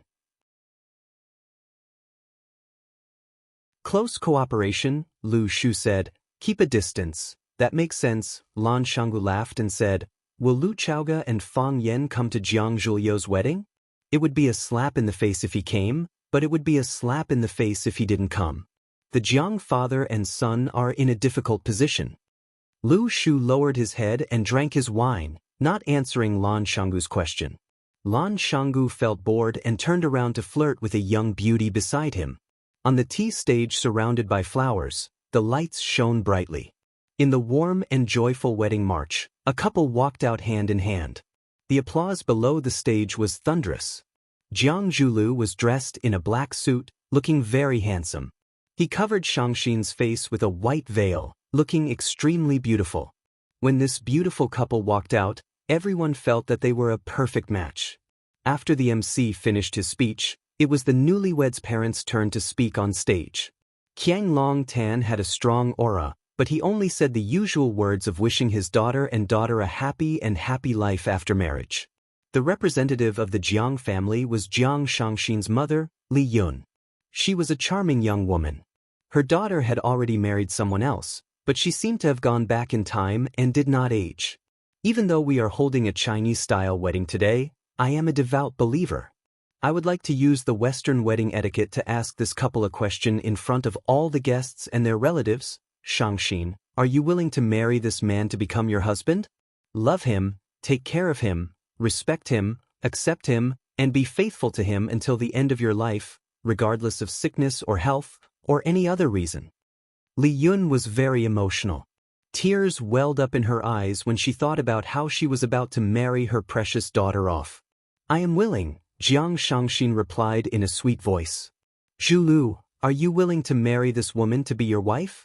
Love her, take care of her, respect her, accept her, and make her the happiest woman in the world, regardless of sickness or health or any other reason." "I am willing," Jiang Zhulu replied in a determined voice. "I am not willing." At the same time, a low voice sounded at the entrance of the banquet hall.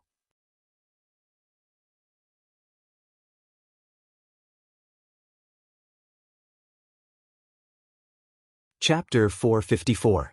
I don't want to. These 4 words were like a clap of thunder that pierced through everyone's ears. It was like a bolt of lightning that pierced through everyone's field of vision. At such a sacred and blissful moment, wasn't someone purposely causing trouble by shouting, "I don't want to," in such an ear-piercing voice? There was an uproar, and everyone turned around to search for the source of the voice. It wasn't a child's careless words, nor was it a mischievous prank from a mischievous person. Someone was really opposing this marriage. Could it be Jiang Zhuliu's lover? Apart from such a relationship, who else would stand up to oppose someone else's marriage? However, the person who shouted was obviously a man. Or was Jiang Zhulu a double? Or was this man here to disrupt the wedding because of Jiang Shangxin? Li Yun looked at her daughter worriedly. If things were really as she had guessed, this would be a huge scandal for the Jiang family. No matter how highly her father was regarded by the Jiang family, he would probably be severely punished. Jiang Shangxin felt her mother's worried gaze and shook her head slightly. She indicated that this matter wasn't what she had imagined. Li Yun was then relieved. As long as it wasn't a problem on her daughter's side, it would be a problem on the Jiang family's side. If there was a problem on the Jiang family's side, they would have an excuse to fly into a rage. It might even bring about some benefits for their family. The man stood at the entrance of the banquet hall. As the lights were shining, only a blurry shadow could be seen at the entrance. He walked over step by step from the darkness to the light. His silhouette gradually became clearer, and it was completely presented to the guests. He had returned to the public eye after leaving for 3 years. Finally, someone remembered who he was. He is Fang Yan, the teacher from Rosefinch High School. He is back again. His martial arts skills are very good, and he even fought with the Japanese sword god. Do you remember? Didn't I say, why is he back again? Don't tell me, he and Jiang Zhulu. He wore a white shirt and cloth shoes, and his black hair was flying in the wind. His spine was straight, and he looked prouder than everyone else. He walked toward the podium step by step. His footsteps were light, and his body was agile. Many people discovered this strange situation. They realized that watching a man walk was a very pleasing thing to the eyes. Women were not the only ones who thought this way. Even men felt that he was walking a beautiful path. He walked in an imposing manner and was as elegant as an immortal. Fang Yan stood below the stage, his handsome face slightly raised. He looked at the newlyweds and their parents standing on the stage and said firmly, "I don't agree." He said again, "I don't agree." Jiang Zhulio's expression was extremely ugly as he forcefully suppressed the anger in his heart. He stared at Fang Yan and said, "Fang Yan, if you're here to bless and drink, I'll warmly welcome you. I'll definitely accompany you for a few drinks later. Let's not go home until we're drunk. If you're here to deliberately provoke and ruin my wedding, aren't you going too far?" There were hundreds of friends and relatives present, and they had just given me their most sincere blessings. Aren't you afraid of being condemned by thousands of people for insulting me like this? Jiang Zhulu lived up to his reputation as one of the 4 prodigies of Huaqing. Even though he was on the verge of exploding, his words were clear and logical. He naturally placed himself on the weaker side, winning the sympathy of everyone present. Moreover, he said that hundreds of guests had come to give him their blessings, but only Fang Yan was here to provoke and ruin his wedding. With one sentence, he pushed Fang Yan to the opposite side of all the guests present. Qiang Long Tan had been through a lot, and the change in front of him could not shake his mind. He sighed softly and looked at Fang Yan and said, "You're so young, but why are you so vicious? With your actions, it's my Jiang family and my son Zhulu who will be insulted. But have you thought about it?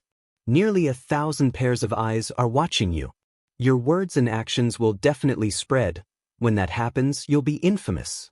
Who would dare to associate with you, Fang Yan? Who would be willing to be friends with you, Fang Yan? I know that because of what happened to Chaoga, you and Zhulu had some conflicts in the past. But now, you and Chaoga are living together, and Zhulu has a girl he likes. Now, he's going to hold her hand and walk down the aisle. Let bygones be bygones, and a smile will wipe away all enmity. It'll be a good story if it gets out. It's inevitable that young people are hot-blooded. We can understand and accept it. But you've done something like this on a day like this, that's already crossed the bottom line of what we can bear. Do you really have to push our Jiang family to the brink of destruction? Fang Yan, stop. Don't walk your own path into a dead end. Qiang Long Tan was even more shrewd and ruthless. He kept saying that he was doing this for the good of the young, but he kept putting one evil label after another on Fang Yan's head. Each of his words led the guests below the stage to think. Could a fellow like Fang Yan become a comrade who would fight and retreat together with him? Fang Yan already knew what kind of people the Jiang father and son were. Even a smart woman like Lu Chaoga had been deceived by them for so many years. Even if he wanted to bicker with them, he wouldn't have much of an advantage. His eyes were cold as he looked at Qiang Long Tan and Jiang Zhu. He said in a low voice, "I didn't intend to ruin their wedding, even though I really don't like them." Whoosh, a clamor rose from the ground. Wasn't this guy being too straightforward? Even if he really thought that way, there was no need to say it out loud in front of others. Wasn't this a public slap in the face? But this kind of feeling was really refreshing. It could be seen from the ashen complexion of Jiang Longtan and Jiang Zhulu, as well as their twitching brows. Fang Yen held out his hand to Qiang Longtan and said, "Give me Lu Chaoga, I'll turn around and leave." Lu Chaoga? What happened to Lu Chaoga? Why did Fang Yen want Qiang Longtan to give him Lu Chaoga? Everyone present was a shrewd person. When they heard Fang Yan's words, their eyes flickered. They knew that there was an inside story to this matter. "Fang Yen, I said that we didn't touch Lu Chaoga. The last time I saw Lu Chaoga was at a business conference a few months ago. I haven't seen Lu Chaoga since then. What does Lu Chaoga's disappearance have to do with the Jiang family?" Jiang Zhulu shouted through gritted teeth. "What happened to Lu Chaoga?" Qiang Longtan looked at Fang Yen worriedly.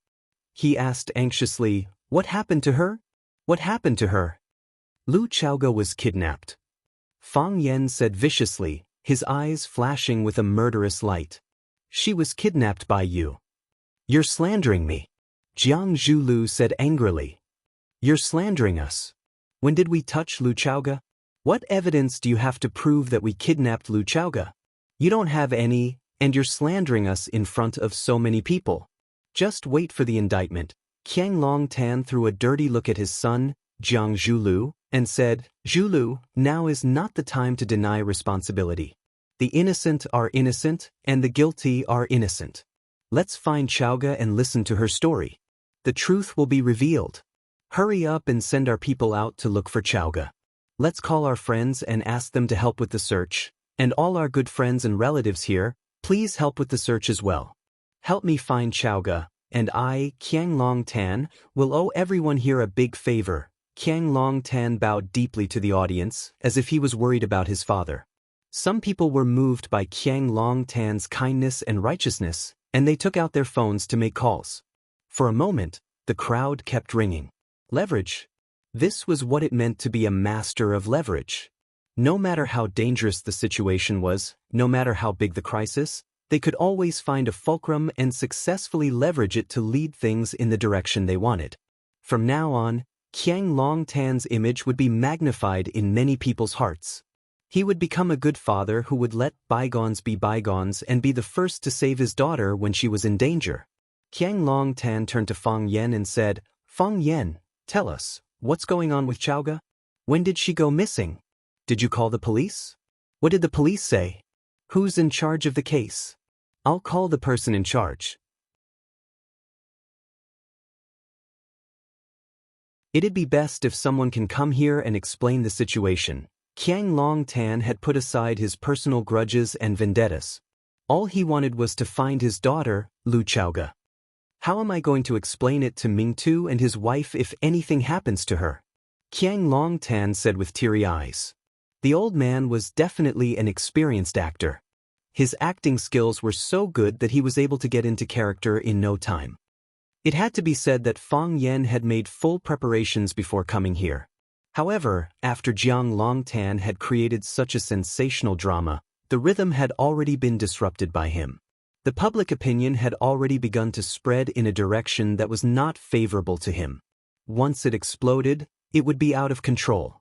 "Qiang Longtan, stop putting on this hypocritical show. Don't you feel disgusted? Even if you don't, we all feel disgusted. In order to annex Long to group, you killed Chaoga's parents. Chaoga and you are irreconcilable enemies." Fang Yen was trembling with anger. Later, you found out that the Rubik's Cube technology was still in Chaoga's hands. You sent people to kill her several times. Some time ago, Chaoga received a secret report saying that you recruited killers from abroad to plan a kidnapping. But because Chaoyan Group has been developing rapidly in recent years and has been suppressing Long to Group, and because you still haven't given up on the Rubik's Cube technology, who didn't know how to act to gain sympathy? Who didn't know how to make up a story? Half of it was true and half of it was false. Let the audience speculate on their own. Whether it was Qiang Longtan, Jiang Zhulu, or Fang Yen, a group of talented actors gathered together to show off their acting skills. Each of them had a chance to win an Oscar.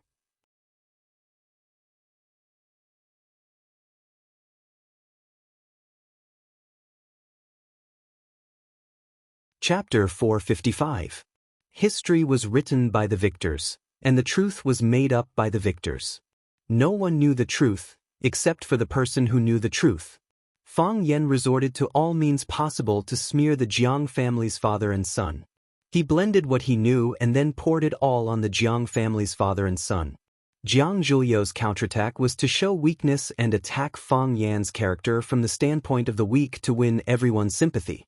Qiang Longtan's response was selflessness and love.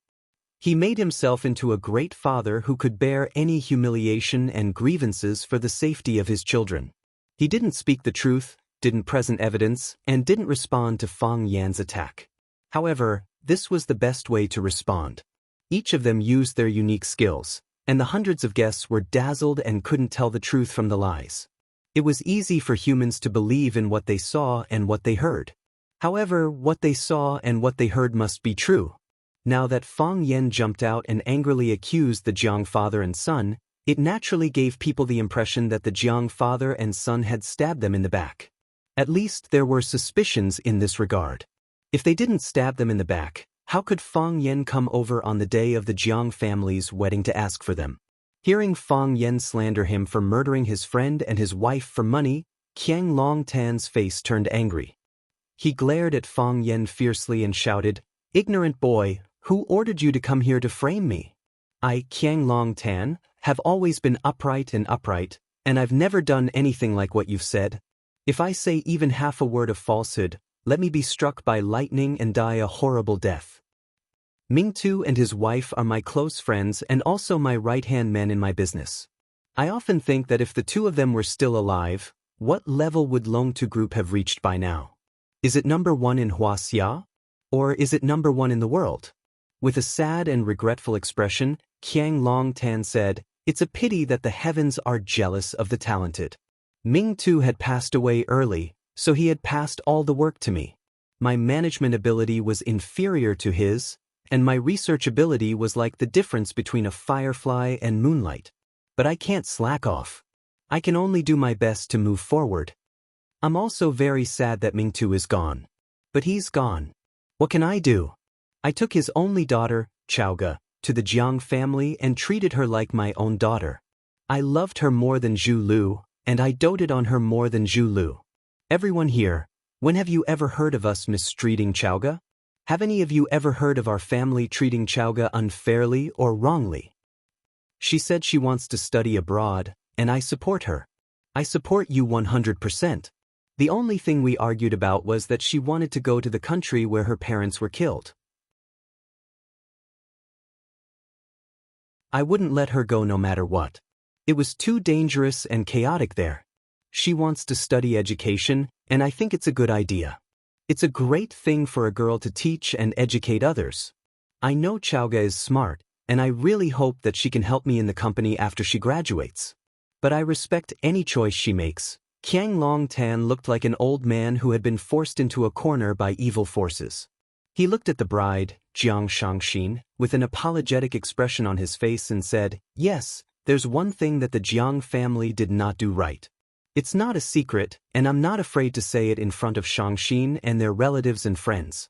Zhu Lu and Chaoga have grown up under our watch. The more we look at them, the more we like them, and we hope that they can become a couple. In that case, won't our family be even closer? If they have another child, what a happy family that will be." I tried a few times and found out that Chaoga has no interest in Zhu Lu, so I gave up on the idea. Zhu Lu's mother spoils him too much, and she wanted to make this a success, so she put in a lot of effort. This is the opposite of Chaoga's original intention, and the Jiang family has let her down. Later on, Chaoga fell in love with a guy outside. She listened to slanderous rumors and argued that she wanted to split from us and take back her parents' shares. We were willing to give her the shares because they were left to her by her parents, and we wouldn't take advantage of her. But we can't split from the family. The new energy industry has been developing rapidly in the past few years, and everyone is trying to make it bigger and stronger. Why did we split a large company into two? What was that for? If we split it, what advantage would we have to compete with others? After listening to Qiang Longtan's confession, there was a lot of discussion below the stage. That's right. I know about this too, and there was a huge argument at the time. Only someone crazy would split Longtu into two. If Longtu hadn't gone through all those things, it would definitely be developing even more fiercely now. Lu Chaoga is such a heartless woman. She was so easily fooled by that pretty boy outside that she wasted her good looks. Jiang Longtan fiercely looked at Fang Yen as if he was going to fight him to the death. He said, "If she wants the shares, I'll give them to her. If she wants to split from the family, I'll split from her. Children are all grown up and have their own ideas. As parents, we can only do our best to support them, and if we can't, we'll have to forgive them." Fang Yen, tell me, who got the shares Lu Chaoga took with her? Who benefited the most from her Rubik's Cube technology? If I remember correctly, you're the third largest shareholder of Chaoyan Technology, aren't you? Fang Yen, you're just a gigolo. You're just a little Miss Rosefinch who became a billionaire because of Lu Chaoga. Chaoga was so nice to you, and she gave you her whole heart. Is this how you treat her? She's missing, she's been kidnapped, and we don't even know if she's alive or dead. Instead of trying to find someone to get her back, you're here to pester me? What's in it for you? If it makes you feel better. Jiang Longtan suddenly jumped down from the stage and rushed in front of Fang Yen. Like an angry rooster, he patted his chest and said to Fang Yen, "If you feel comfortable doing this, then punch me a few times, kick me a few times. As long as it can make you happy and vent your anger, then please help me find my daughter Lu Xiaoga. She's too pitiful to be alone outside." Qiang Longtan was like a crazy father who had lost his mind. He had lost his usual gentleness and composure.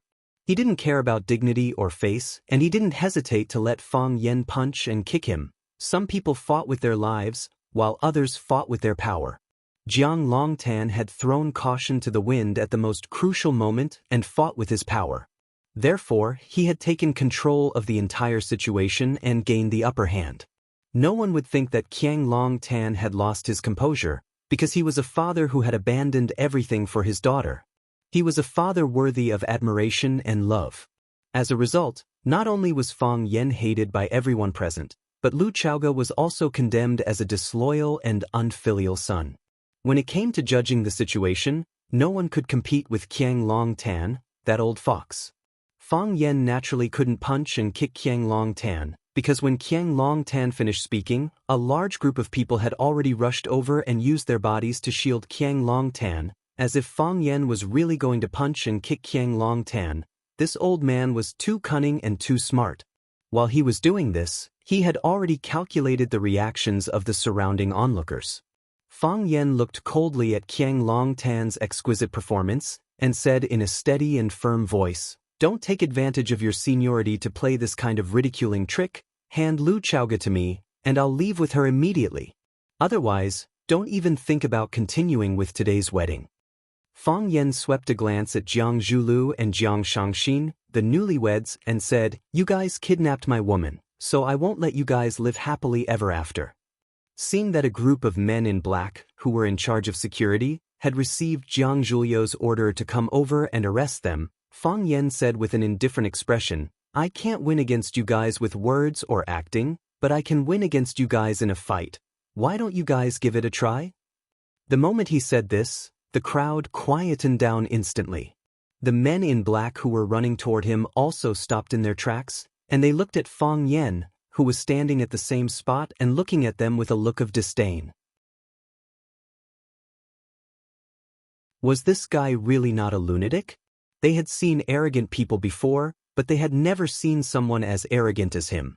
There were hundreds of guests present, and in addition to the service and security personnel, there were more than 1,000 people in the entire Longtu Club. Why did he have the courage to say something so stupid like he was the best in martial arts? If an expert were to stand out and beat him up, wouldn't he be so embarrassed? Qiang Longtan felt very aggrieved. The aura that he had painstakingly built up had been destroyed by these idiotic bodyguards just like that. Even if he couldn't win, he still had to go up and fight. There were still the police if he was injured. The police would only be able to charge him with intentional assault if they were injured. Of course, standing in his position, it wasn't very appropriate for him to get someone to go up and fight with Fang Yen at this point in time. Thus, he waved his hands to dismiss the bodyguards in black. He looked at Fang Yen and said, I know that you, Fang Yen, are very skilled, and even if all of us here were to join forces, we wouldn't be a match for you. I didn't kidnap Lu Chaoga, and it's impossible for me to kidnap Lu Chaoga either. Otherwise, you can beat the entire Jiang family to the ground and search for them yourself. Or you can help me find Lu Chaoga. No matter what, don't stand here and waste time. I won't waste my time, and I won't waste my time saving people, Fang Yen said loudly. I have evidence to prove that the Jiang family kidnapped Lu Chaoga.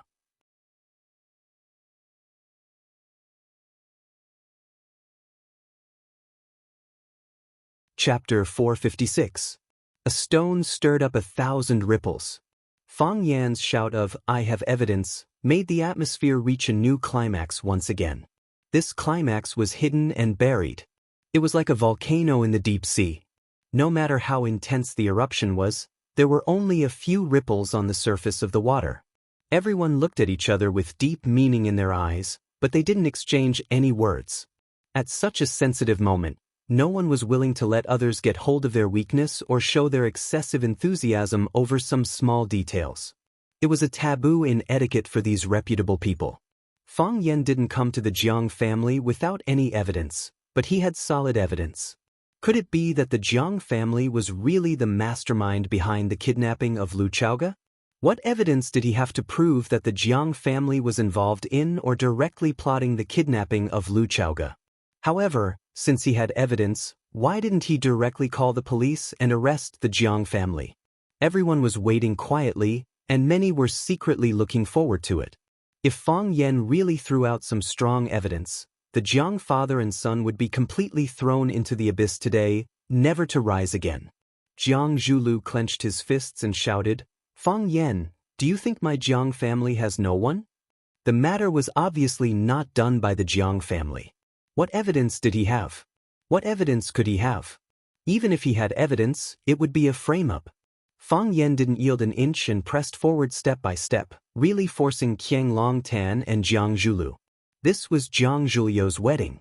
The bigger the matter was, the more chaotic the scene would be, and the more embarrassed the Jiang family would be.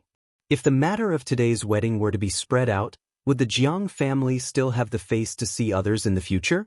This Fang Yan's mind was too vicious, and he was too good at choosing the right time. The best way was to keep the peace and end it here. However, this was obviously not what Fang Yen wanted to see. Jiang Longtan's sharp eyes were like needles that pierced Fang Yen. His voice was calm and dignified as he said, I just thought that you're a junior. This junior's way of doing things is a bit out of line, but there's still a reason that can be forgiven. Now I think you are a vicious beast that eats people without spitting out the bones. Fang Yen, you're forcing the Jiang family into a corner. Fang Yen, I know you hate our Jiang family.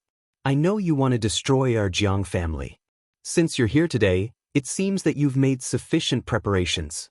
Since you insist on doing this, I am not in a position to stop you. You say you have evidence, then show me your evidence.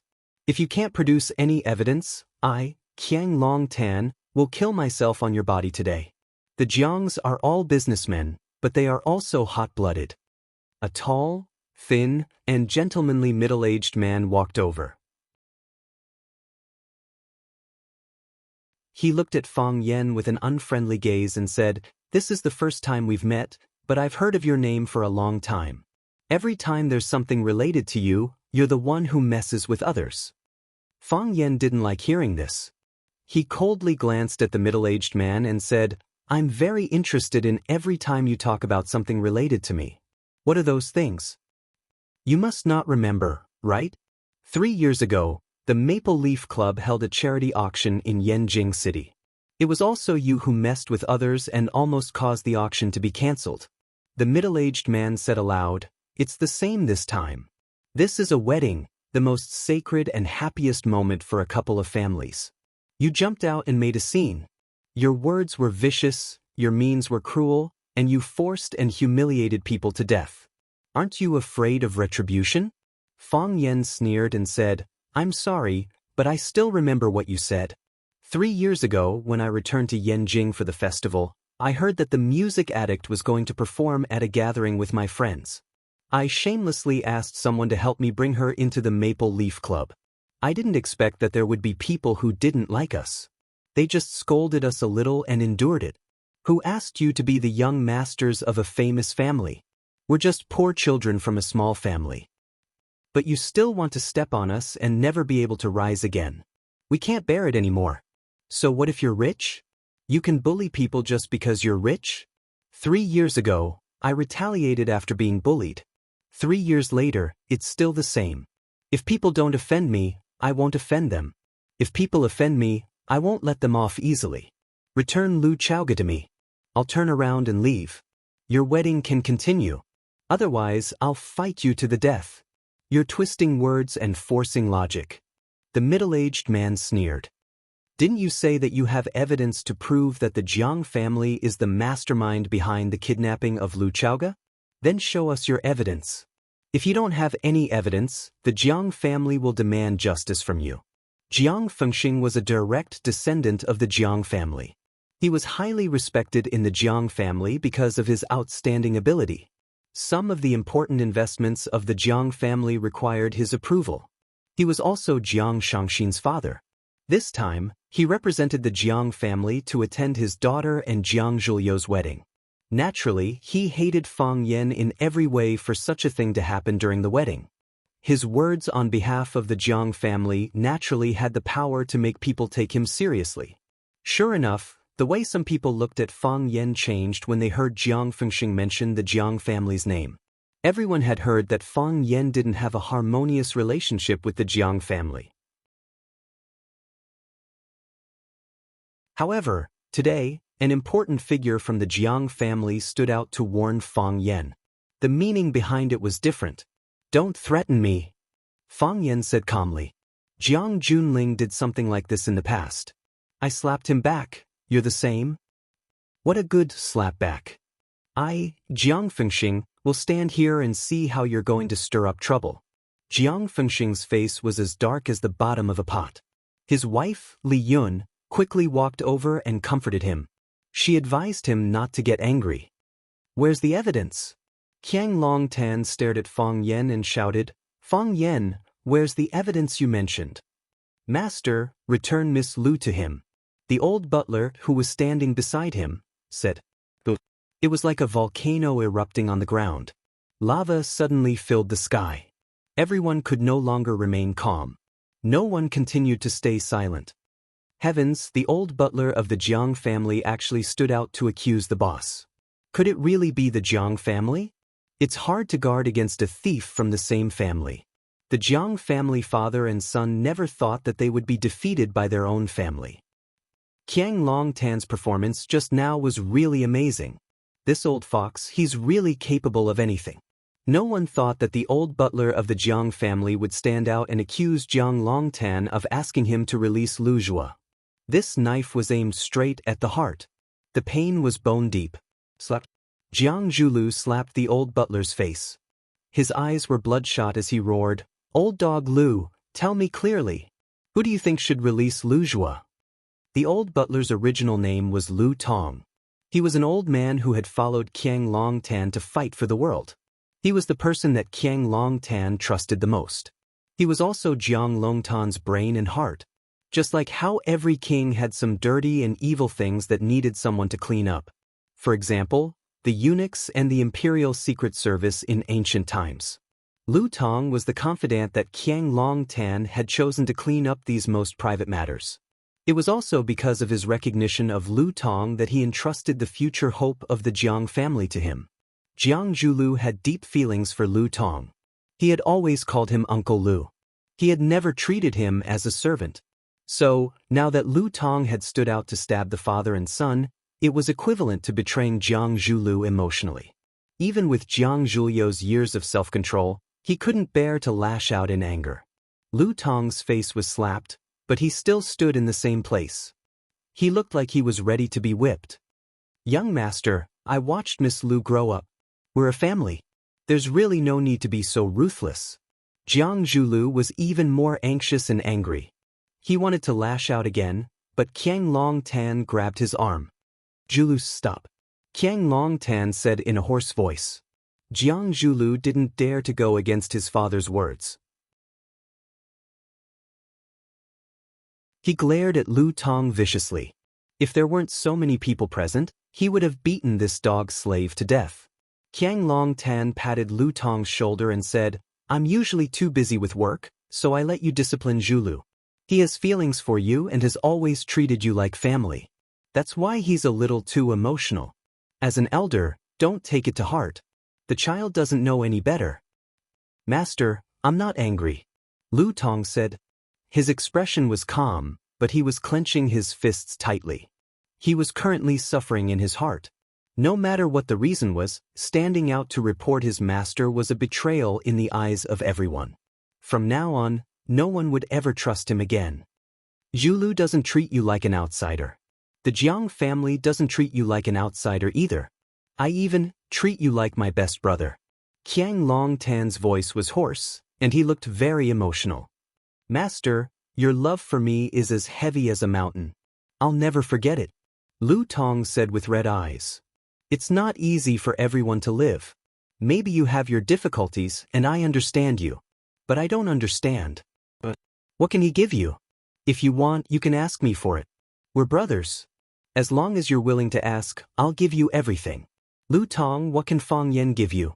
What did he use to bribe you?" "Master, Fang Yen didn't bribe me." Lu Tong shook his head in denial. "I've been by your side for a long time. When you and Mingtu first established Longtu Group, I was behind you. I was your trusted and taken care of.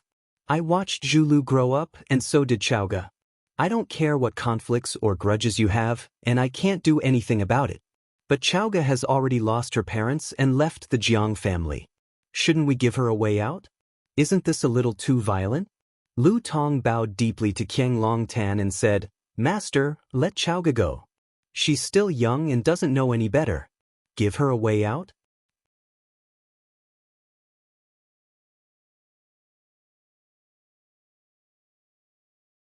Chapter 457. Lu Tong denied being bribed by Fang Yen and insisted that it was Qiang Long Tan and his son who had kidnapped Lu Chaoga. This was equivalent to nailing the father and son of the Jiang family to the pillar of shame. If Lu Tong was someone else, there wouldn't be such an effect. However, Lu Tong was the closest person to the father and son of the Jiang family. The power of this stab from him was so shocking. "Old dog, I'm going to kill you!"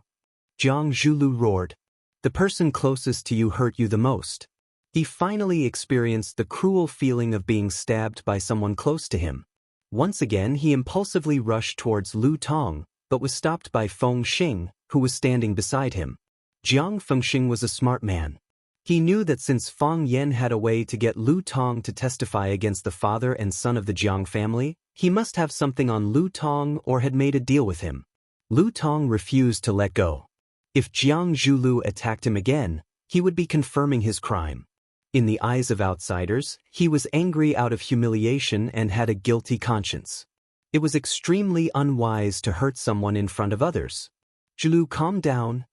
Jiang Fengxing pressed his palm on Jiang Zhulio's shoulder so that he couldn't move at all. He said, "You will only fall into their trap if you continue like this." "Dad!" Jiang Zhulu shouted with reddened eyes, looking extremely aggrieved. He was calling his dad Jiang Fengxing. Although his and Jiang Shangxin's wedding had yet to be completed, the two of them were already husband and wife. In everyone's eyes, they were already a couple. This wedding was just a formality. In the end, it wasn't completed and Fang Yen came over to ruin it. Now, he had no choice but to consider a problem. Had their wedding already been completed, or should they choose another day to hold it again? "It's all right." Jiang Fengxing patted Jiang Zhulio's shoulder and said, "Nothing will happen. He's just a clown. He can't hold up in public." "Lu Tong, you're killing me." Qiang Long Tan gritted his teeth and said, "Why is it like this between us brothers?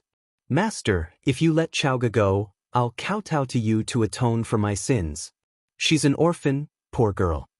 Lu Tong clenched his fists and stared straight into Qiang Long Tan's eyes, saying stubbornly, "Forget it." Qiang Long Tan weakly waved his hand and said, "You have the ability to kill people's hearts, and you also have the ability to kill people. We, father and son, admit defeat. We don't have Lu Chaoga, and we can't release her. If you want to hit or scold, kill or call the police, it's up to you. There are so many people here today, and they are all very good witnesses. Qiang Long Tan did not refute, nor did he resist. He looked dejected and resigned to his fate. Dad, Jiang Zhulu was so anxious that his eyes were red. He shouted, "We are innocent, why should we admit it? They don't have any evidence. What right do they have to slander us? Let Fang Yen and that treacherous old dog produce evidence. As long as they produce evidence, I will kowtow to them and admit my guilt. Otherwise, don't expect me to bow my head. Don't expect me to admit defeat." Young people tended to be aggressive, and aggressive people tended to be impulsive.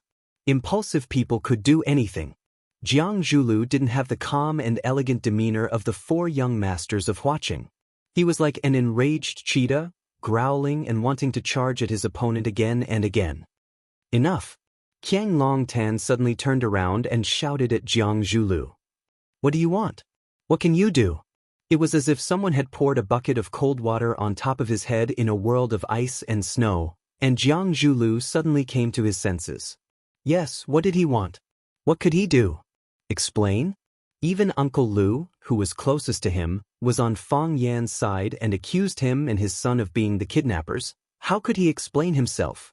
Even if he had 10,000 mouths, he wouldn't be able to explain himself. Fight with who? Fang Yan?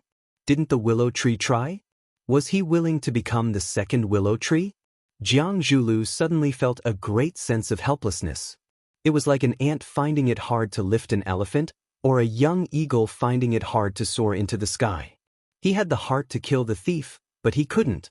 All this time, Jiang Zhulu had thought that he was powerful and omnipotent. It turned out that he had been wrong before, and he had been bullied until he couldn't lift a fist. He had experienced this twice. Fang Yan had given him the first time, and Fang Yan had given him the second time. Jiang Zhulu had never been so depressed before, and his body was turning cold. After scolding his son, Qiang Long Tan turned to Fang Yan and said, "You win. You're the biggest winner today. Let me repeat myself. I didn't kidnap Chaoga, so I can't hand her over to you. If you don't trust me, you can leave it to the police. I think they'll make a reasonable decision. No matter who they hand her over to, the criminal will be severely punished. Let me say this to you and your son. Those who commit unjust acts bring about their own destruction." Fang Yan turned to leave and said, "Let's go." He said, "Let's go." Who would want to leave with Fang Yan? After the scandal between Fang Yan and the Jiang family, wouldn't leaving with Fang Yan mean breaking off all ties with the Jiang family? Many people looked at Fang Yan sarcastically. Did this idiot know anything about the ways of the world? More people were confused and wondered where Fang Yan got his confidence from. Why did he think that someone would bet on him? No matter how humiliated the Jiang father and son were today, they were still one of the four major families of Hua City. How could he compete with the Jiang family? They didn't expect that someone would really leave with Fang Yan, and it wasn't just one or two. Lu Shu was the first to stand up. Lu Shu didn't sit in a wheelchair today. He came with crutches. After hearing Fang Yan say, "Let's go," Lu Shu immediately stood up with the crutches beside him and followed Fang Yan to the door of the banquet hall without saying a word. Lan Shanggu's eyes widened. He felt like his lungs were about to explode from anger. Lu Shu was really a good-for-nothing. Just now, he was still teaching him to cooperate and not rely on others. He had to maintain his dignity and independence. Fang Yan's words were still floating in the air when you followed him like a dog. Was this what you meant by cooperation and not relying on others? Was this the so-called dignity and attitude you showed? Were you lying to me that I was uncultured? Of course, Lan Shanggu cursed Lu Shu in his heart. This person wasn't honest, but his speed wasn't slow either. After the willow tree stood up and left with Fang Yan, he immediately became the second person to stand up. He jogged to catch up with the willow tree and pretended to hold the willow tree's arm. He said, "Walk slowly, I'll hold you." Lu Shu unceremoniously shook off Lan Shanggu's arm. "If you want to leave, just leave. Do you need to find such a lame excuse?" 2 of the 4 talents of Huaqing were taken away by Fang Yan at once. This was worth pondering. It should be known that whether it was the lame Lu Shu or the careless Lan Shanggu, they were both core figures that the Lu and Lan families were grooming as the next successors of their families. Now, they were both young talents who had a say in their families. After Fang Yan and the Jiang family had a showdown, they stood up to support Fang Yan without hesitation. Then, wasn't it obvious? They were more optimistic about Fang Yan. In other words, they thought that Fang Yan could bring them more benefits, more than what the Jiang family could give them.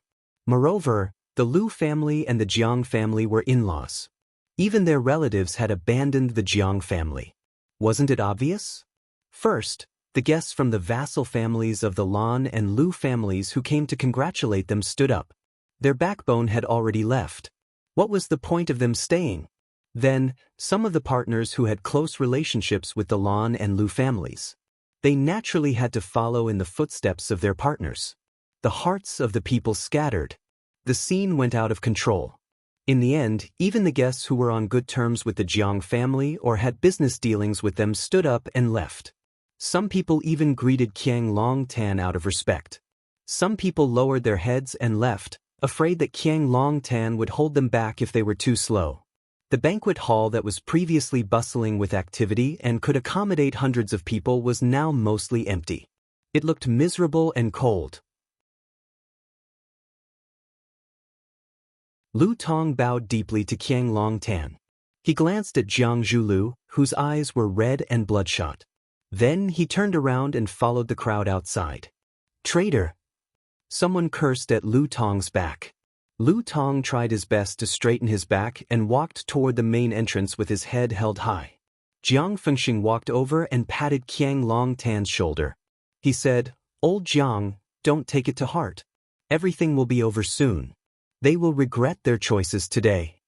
Even though he said that, he and his wife still dragged their daughter away from this annoying place. Qiang Longtan's wife wanted to comfort her husband and son, but Qiang Longtan waved her away. Qiang Longtan chased everyone away. The banquet hall that could accommodate hundreds of people was only left with the Jiang father and son. Qiang Longtan sat down on the steps of the tea stage. He reached out to Jiang Zhulu and asked, "Do you have a cigarette?" Jiang Longtan did not smoke. He would only smoke once in a while when he was feeling extremely agitated. Obviously, Qiang Longtan's current mood could no longer be described as extremely frustrated. Since it was Jiang Zhulio's wedding today, he naturally had a few packs of cigarettes in his pocket. He took out a cigarette and passed it to his father. Then he took out a lighter and lit it up for his father. Then he took out a cigarette and lit it up. Following his father's example, he sat down on the red carpet without caring about his image. Qiang Longtan took a deep puff of the cigarette and allowed the warm smoke to filter through his lungs. Then he exhaled it gently. He looked in the direction of the empty main entrance and sighed softly. "I haven't seen this kid for 3 years, and he has already become powerful. The younger generation will surpass the older."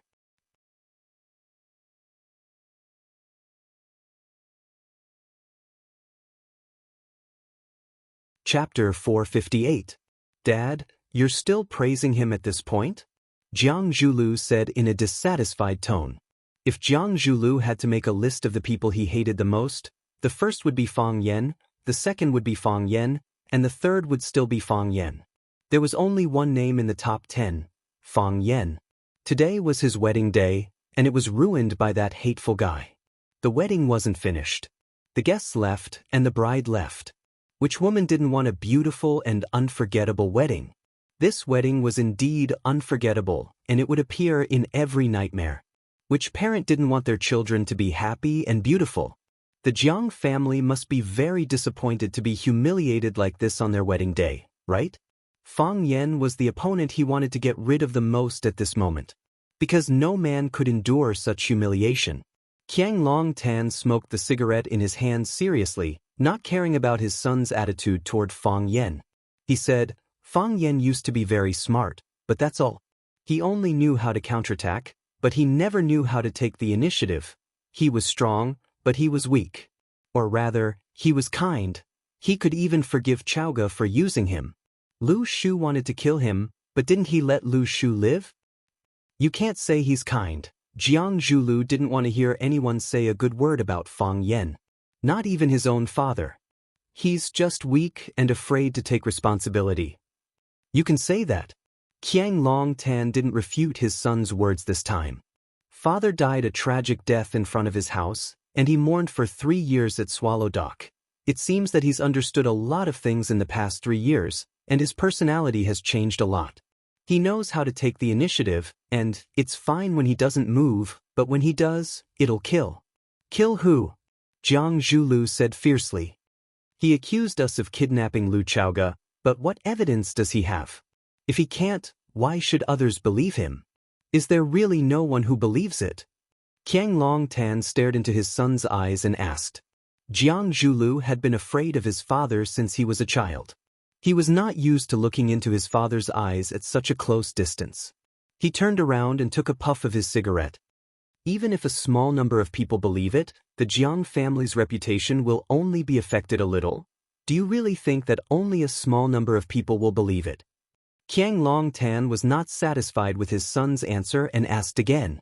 No one listens to Fang Yan's words, but that old dog Lu Tong's knife is too deep. Jiang Zhulu became flustered and exasperated.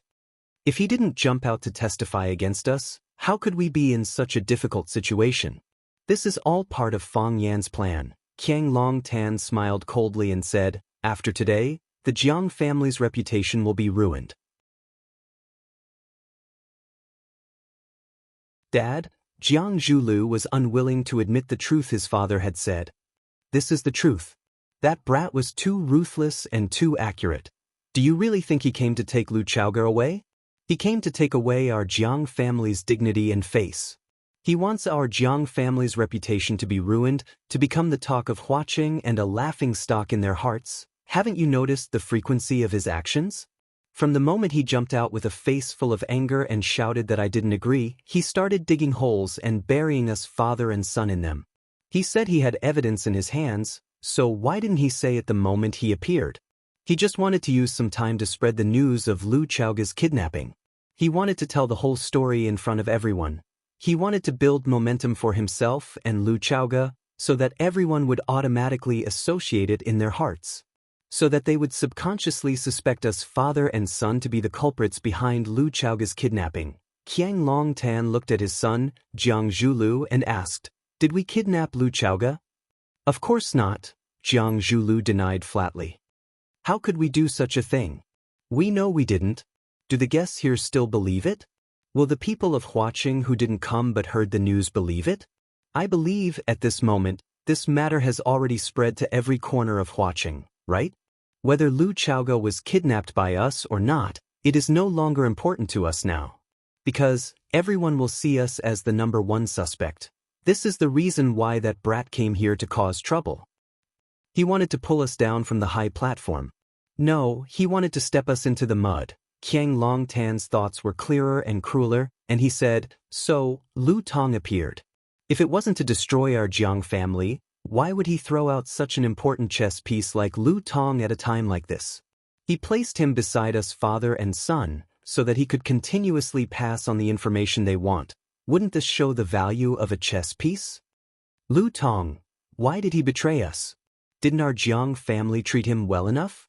We never treated him like a slave, we treated him like family. When Lu Tong was mentioned, Jiang Zhulyo's emotions fluctuated more intensely. When he was very young, his father handed him over to Lu Tong to take care of and teach him. Other than his father, Lu Tong was his closest and most trusted elder. Unexpectedly, when the Jiang family was in danger, he was the first one to jump out and stab the Jiang family. What's so hard to understand? Qiang Long Tan shook his head and sighed, a little disappointed with his son's reaction. There is no such thing as loyalty in this world. Loyalty only comes from the lack of bargaining chips for betrayal. In the future, you must remember this in your heart. In this world, there is no one worthy of your trust, only those who are worthy of being used. I'll remember, Jiang Zhulu said, as if he was enlightened. Lu Tong, that old dog, taught me a lesson. I'll never forget it. Lu Tong's knife didn't kill us, nor could it kill us. But it left a fatal wound on our bodies. Qiang Long Tan stepped on the cigarette but in his hand and rubbed it forcefully. This was the second knife that Fang Yan prepared. It was also the fiercest and most unexpected knife. Jiang Zhulu looked puzzled. Since they already have Lu Tong in their hands, why didn't they just ask him to take out their so-called evidence? How could such a show end so hastily after all this talk and no action? Isn't it a little too stupid? Because they don't have evidence, Qiang Long Tan said. Because Lu Tong doesn't have evidence that you and I kidnapped Lu Chaoga. Then we should make that old dog Lu Tong stay and force him to take out the evidence in front of everyone. If he can't take it out, won't we be cleared of all suspicion? Can he stay? Qiang Long Tan smiled bitterly. Lu Tong has been by our side for so many years, how many secrets does he know? He doesn't have evidence that we kidnapped Lu Chaoga, but he has a lot of evidence on other things. If we make him stay, he will spill everything. How can we face that situation? You mean, this is also Fang Yan's plan? When Qiang Long Tan mentioned Fang Yan, his face once again showed a complicated smile of hatred and admiration. He knows we can't stay, he knows we don't dare to. He threw Lu Tong out to stab us, that's the value of the willow tree. He didn't follow up with another attack, so we can only silently endure it. Fang Yan is that smart? Jiang Zhulu didn't want to believe it. He was more willing to believe that it was all a coincidence. Zhulu, don't tell me you can't see the deeper meaning behind each of these events? If you still don't understand after coming this far, compared to Fang Yan, you are still far behind. Qiang Long Tan said with some sadness. Who would want to admit that their son was not as good as someone else? Who would want to give up their father's dignity and pride? But the facts were laid out in front of him. Even if Qiang Long Tan had a million reasons to speak up for his son, he couldn't say that his son was better than Fang Yan. He also prepared the third knife for our Jiang Kong. Qiang Long Tan's palm gently stroked the thick red carpet under his butt. The first knife destroyed our prestige, making us unable to stand on the side of justice. As soon as he appeared, he packaged himself as a righteous and fair party, which is why I fought with him for the right to speak. We can't let them say everything, that way we can only be led by the nose. The second knife destroyed our influence. He used Lu Tong to destroy the reputation and connections that our Jiang family has accumulated for 100 years. Didn't you notice? Apart from the people of the Jiang family, no one else stood up for us father and son, because Lu Tong stood up. The moment Lu Tong stepped forward, he silenced everyone else. Even the people closest to us stood up and stabbed us in the back. What reason did they have to stand up for us? What reason did they have to fight alongside us? Our prestige was destroyed, our power was disintegrated, but our spirit was not dispersed. So, Fang Yan prepared the last knife for us. The third knife was when Fang Yan left. Lu Shulan, Gu Gu, and the others also left. Their departure led to the departure of even more people, and in the end, the situation got out of hand. Why is our Jiang family known as one of the 4 great families of Huaqing? It's because there are people who fear the power of the Jiang family and look up to the Jiang family. With a shout, people gathered. But after Fang Yan's third knife stab, our Jiang family, this elephant, was completely dragged down by him and fell to the ground in a very unsightly manner. Even those people we didn't look at before dared to leave. What right do we have to be one of the 4 great families of Huaqing?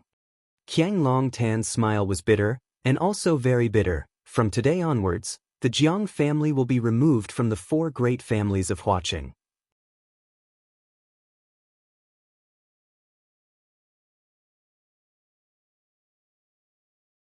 Chapter 459.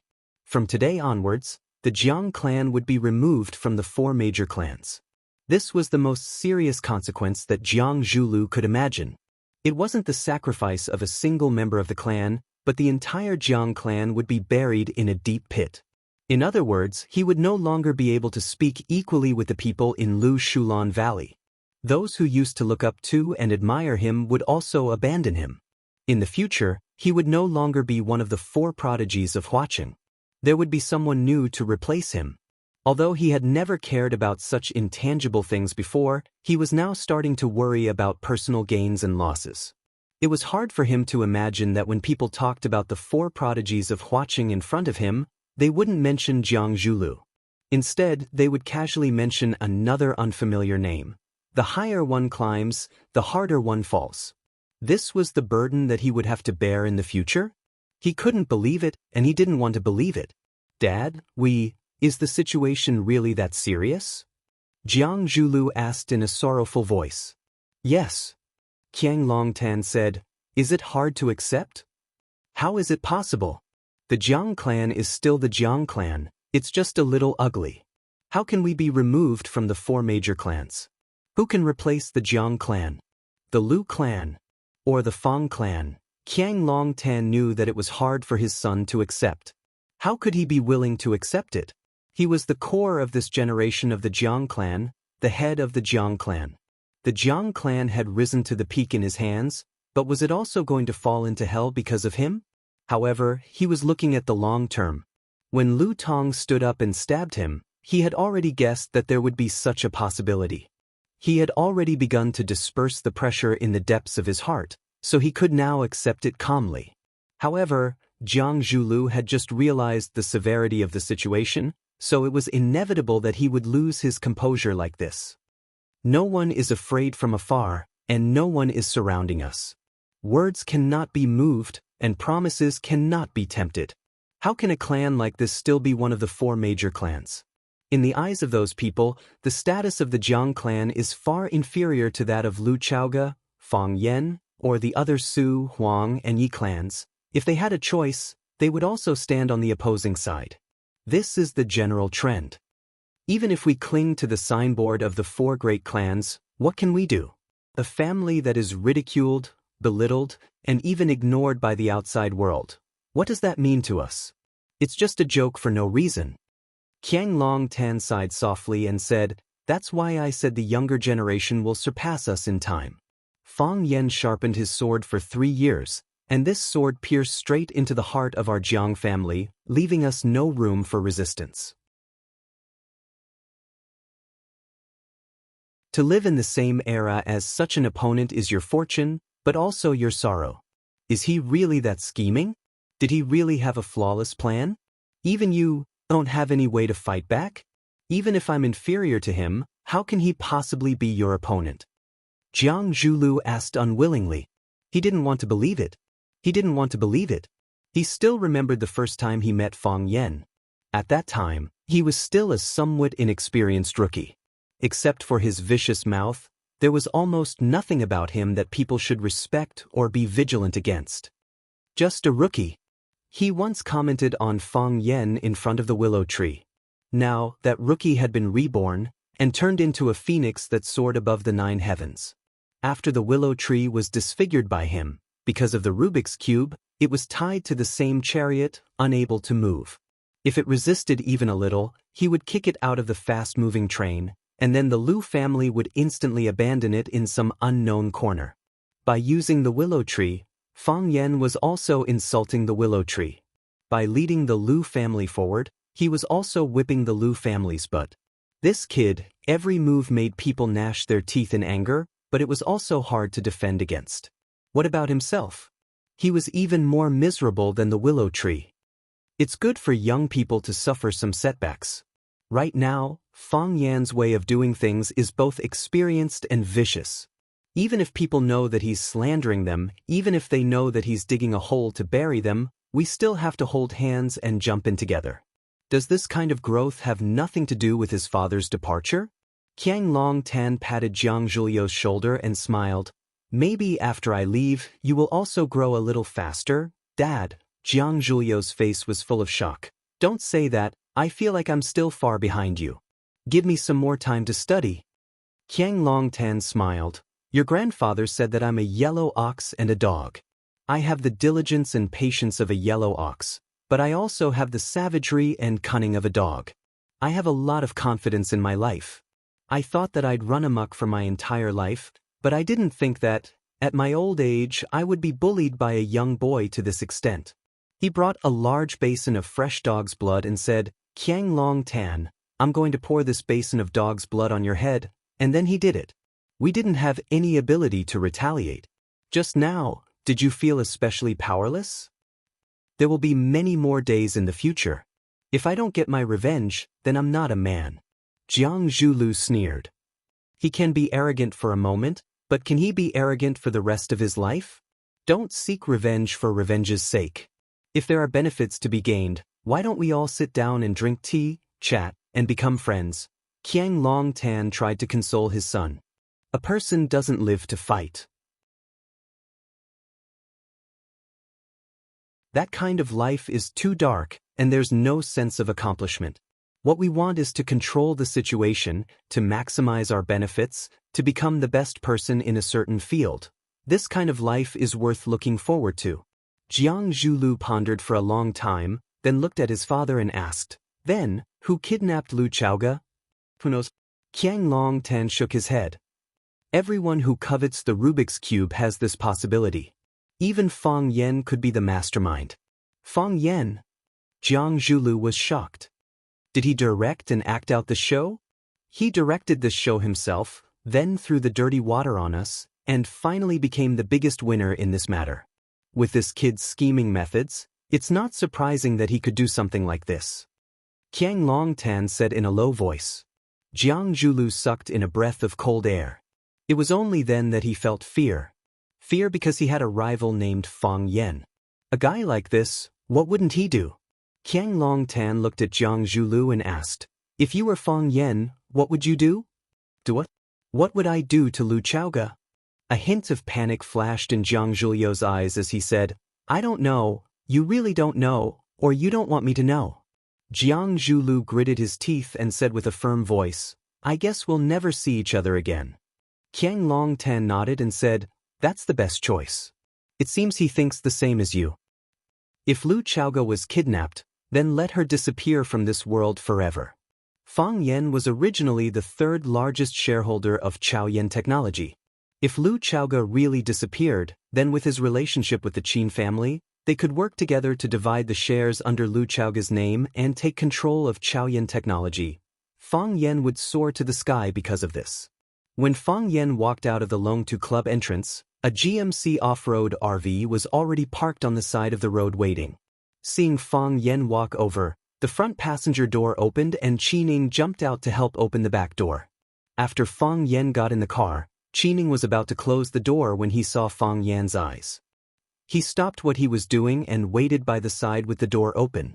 Lu Tong followed closely behind and got in the car, followed by Lu Shu, who limped over, and his old friend Lan Gulu.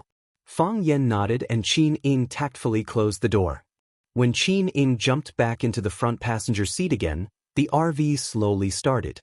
Lan Shanggu looked at Fang Yan with a smile and said, "Master, I know you have a lot of things to take care of when you come back, so I didn't rush over to bother you. I was thinking of finding time to treat you to a drink. I didn't expect to meet you today." "There's no hurry to drink," Fang Yan said. Lu Shu looked at Fang Yan and asked, "Miss Lu Chaoga, was she really kidnapped?" "She was really kidnapped," Fang Yan said in a low voice. The atmosphere in the car suddenly became heavy, and even breathing became more difficult than before. Lan Shanggu didn't speak, and Lu Shu didn't speak either. Lu Tong lowered his head and pretended not to hear their conversation. Seeing their expressions, Fang Yan understood what they were thinking and said, "She's very important to me, I want to save her." Seeing Fang Yan's attitude, Lan Shanggu and Lu Shu clearly felt a lot more relaxed. If Fang Yan had his own selfish motives and was willing to abandon that woman, they would have to make a choice again. Would they be loyal to Fang Yan, or loyal to their previous partners?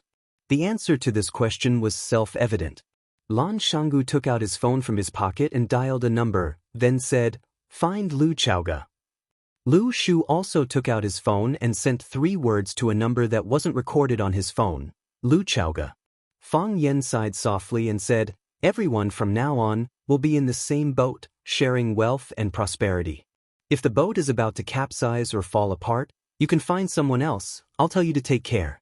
But if we're sailing smoothly, and there's still someone who's half-hearted, then don't blame me for being impolite. Even if the boat is about to capsize or fall apart, do I have any other choice?" Lu Shu asked back. The answer to this question had already expressed his attitude. Lan Shanggu smiled and said, "Master, from now on, I'll follow your lead."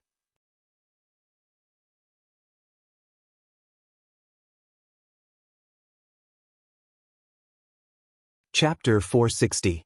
The car stopped at the corner leading to the highway, where Lu Shu and Lan Shanggu got off. Their car followed behind, so they didn't have to worry about walking back to the city. "Goodbye, master." Lan Shanggu stood at the door and said goodbye to Fang Yen. "We'll do our best to find Miss Lu." "Thank you," Fang Yen said. The car door closed and the GMC set off again. Watching the car disappear into the distance, Lan Shanggu asked, "Are we really going to look for her?" Lu Shu thought for a moment and said, "He's really going to look for her." Lan Shanggu nodded with a smile and said, "If he's really going to look for her, then we'll really look for her." The huge and heavy car quickly drove on the highway to Huaqing. Only Fang Yen and Lu Tong sat in the spacious and luxurious back compartment. Fang Yen was silent and Lu Tong felt uneasy. When Lu Shu and Lan Shanggu were here, he felt more relaxed and comfortable. Now that Lu Shu and Lan Shanggu were gone, why did he feel uneasy all over? Lu Tong suddenly remembered that when Lu Shu and Lan Shanggu were sitting here, the atmosphere was also a bit gloomy, and they were deliberately flattering him when they spoke. Obviously, they were afraid of Fang Yen, or had something to ask of Fang Yen. This man who disappeared for 3 years showed the aura of a king as soon as he returned? Was this just a temporary illusion, or was the energy that had been secretly accumulated over the years finally going to explode? Was Fang Yen going to become the representative of the rising power in Huaqing? No matter what, after this battle, no one could ignore his existence anymore. Fang Yen was in Huaqing. Fang Yen seemed to have just remembered Lu Tong's existence. He turned his body slightly so that he could talk to Lu Tong, and his expression deliberately softened. He seemed to be more polite than he was to Lu Shu and Lan Shanggu. "Mr. Lu, it's been hard on you," Fang Yen said gratefully. Lu Tong paused for a few seconds, then sighed heavily and said, "I just did what I promised, master." When he heard Lu Shu and Lan Shanggu call Fang Yen young master, he followed suit. He knew very well that Fang Yen was just a teacher at Rosefinch Secondary. Oh no, a security guard. Betraying one's master was a disgrace in anyone's eyes. Even though Fang Yen was speaking to him amiably now, he also understood the other's thoughts. It was impossible for him to look up to someone like him. If he kept his moral integrity, he wouldn't be able to keep his life. If he kept his life, he would lose his dignity. It's so hard to be a human. Fang Yen nodded and said, "I still have to thank you. Without you, we wouldn't have been able to expose the ugly faces of the father and son of the Jiang family in front of so many people. You have been with them for so many years, you should know what kind of despicable people they are, right?" Lu Tong remained silent. The reason he didn't answer was not because he still wanted to pick up some things that he had abandoned, such as dignity and moral integrity. Some things were lost and could never be found again. He just didn't know how to answer this question. Jiang Longtan and Jiang Zhulu, father and son, had indeed done quite a number of evil deeds.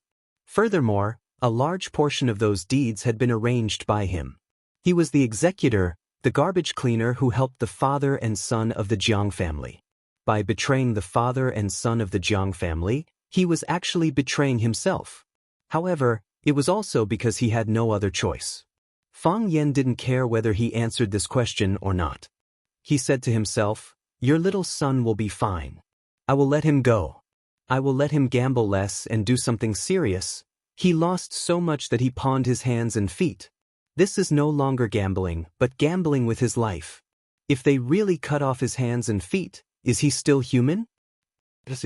Master is right. Lu Tong nodded again and again. At this time, if Fang Yen said that shit smelled good and you had a taste, he would also nod and say that he had a good taste. It couldn't be helped. Who asked his little son's life to be in someone else's hands? Lu Tong had 2 sons. His eldest son fell ill when he was very young, and his body was paralyzed and unable to move. His younger son was healthy and smart, but because his family pampered him too much, he developed a bad habit of being arrogant and lascivious. His younger son liked to gamble, which made Lu Tong very worried. Gambling was the most uncontrollable thing. When one was angry, his wife and son would bet everything on it. Gamblers could easily lose control, and once they lost control, they could do anything terrible. Lu Tong talked to his younger son several times, but the results were not ideal. Recently, he cut off his son's financial supply and wanted to use the method of cutting off food to change his bad habit. He didn't expect Lu Tong to find someone to borrow from usury, and before the loan was paid off, he pawned his hands and feet at the God of Wealth casino in Huaqing. If a normal person won over his son's hands and feet, it would be easy to solve the problem. It was just paying back the money. Lu Tong had followed the father and son of the Jiang family for many years, and had some savings. He was confident that he could help his son settle this matter. Moreover, even if he couldn't solve it, he could ask the father and son of the Jiang family for help. If Qiang Long Tan or Jiang Zhulu were willing to help, the other party would more or less give some face and end this matter. Who would want to become enemies with the Jiang family? However, it was Fang Yan's people who came looking for him. If Lu Tong still didn't know that his son had fallen into someone else's trap, then he would have served Qiang Long Tan for so many years in vain. To stand up and become enemies with his old master, or to let his younger son become a cripple like his eldest son, paralyzed in bed for the rest of his life, the choice wasn't too difficult. Fang Yan looked at Lu Tong's bowing appearance, and his heart was slightly bitter.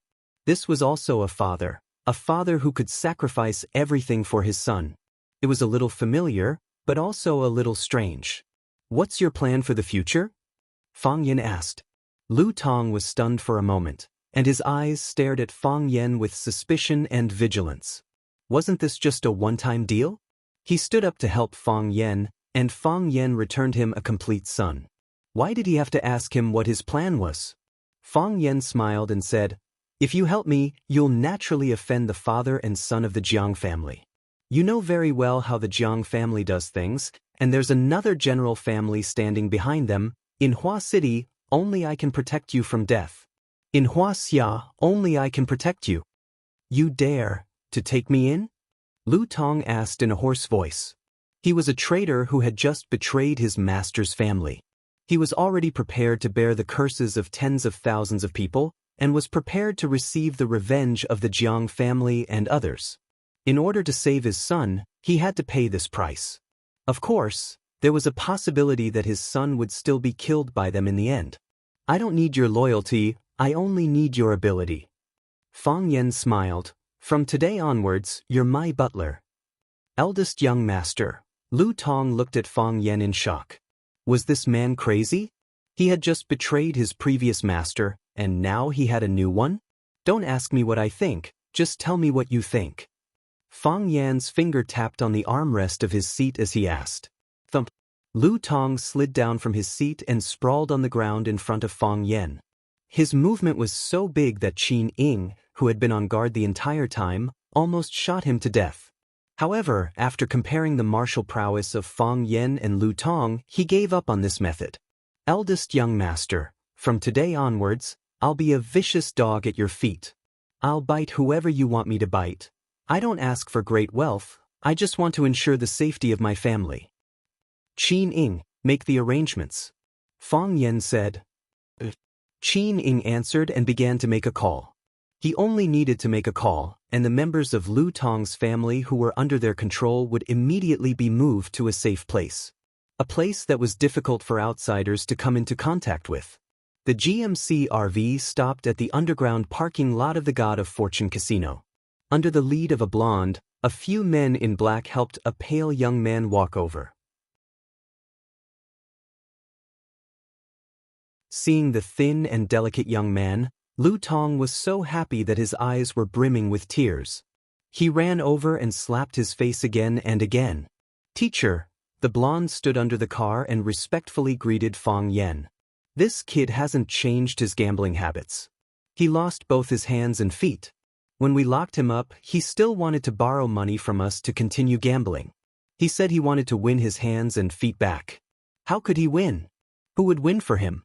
Idiot." "Oh right, Boss Zhao asked me to say hi to teacher. He said that in the future, if teacher wants to entertain someone, Just tell him in advance and he'll definitely treat that person well. Fang Yan didn't respond to Boss Zhao's greeting. Instead, he looked at the blonde and said with a gratified expression, "Some people use knowledge to harm others, while others use knowledge to save others. Sensei, you belong to the latter. I'm very satisfied with your performance." Sensei's face was flushed with excitement. He held his head high, chest out, and legs together. He loudly said to Fang Yan, "This is all because of teacher's guidance. I've just achieved a small achievement, but I'll definitely not be arrogant and impatient and make greater contributions to the country and society." Sensei was the one who took the credit for Lu Tong's betrayal. He was the one who found out that Lu Tong's son, Lu Wei, was a gambling addict. He and Boss Zhao from the God of Fortune Casino worked together to set up a trap to win his hands and feet. He was also the one who personally negotiated with Lu Tong. A blonde hooligan gave him a big enough stage, and he was able to blossom with brilliance that no one could look directly at. "I'm looking forward to your future," Fang Yan said. Lu Tong trembled with anger. "You set up a trap to frame my son, and you call that using knowledge to save others? You call that a small achievement? You even say you want to make greater contributions to the country and society?" Lu Tong was angry, so he slapped his son even harder. You're tuning in to the Passion Pages YouTube channel. We're so grateful for your support, and don't forget to subscribe to join us on this incredible journey through captivating stories. Your generosity through donations truly makes a world of difference, as it's the primary source of revenue that allows me to expand and enhance this channel for you. Thank you from the bottom of my heart for being a part of this adventure.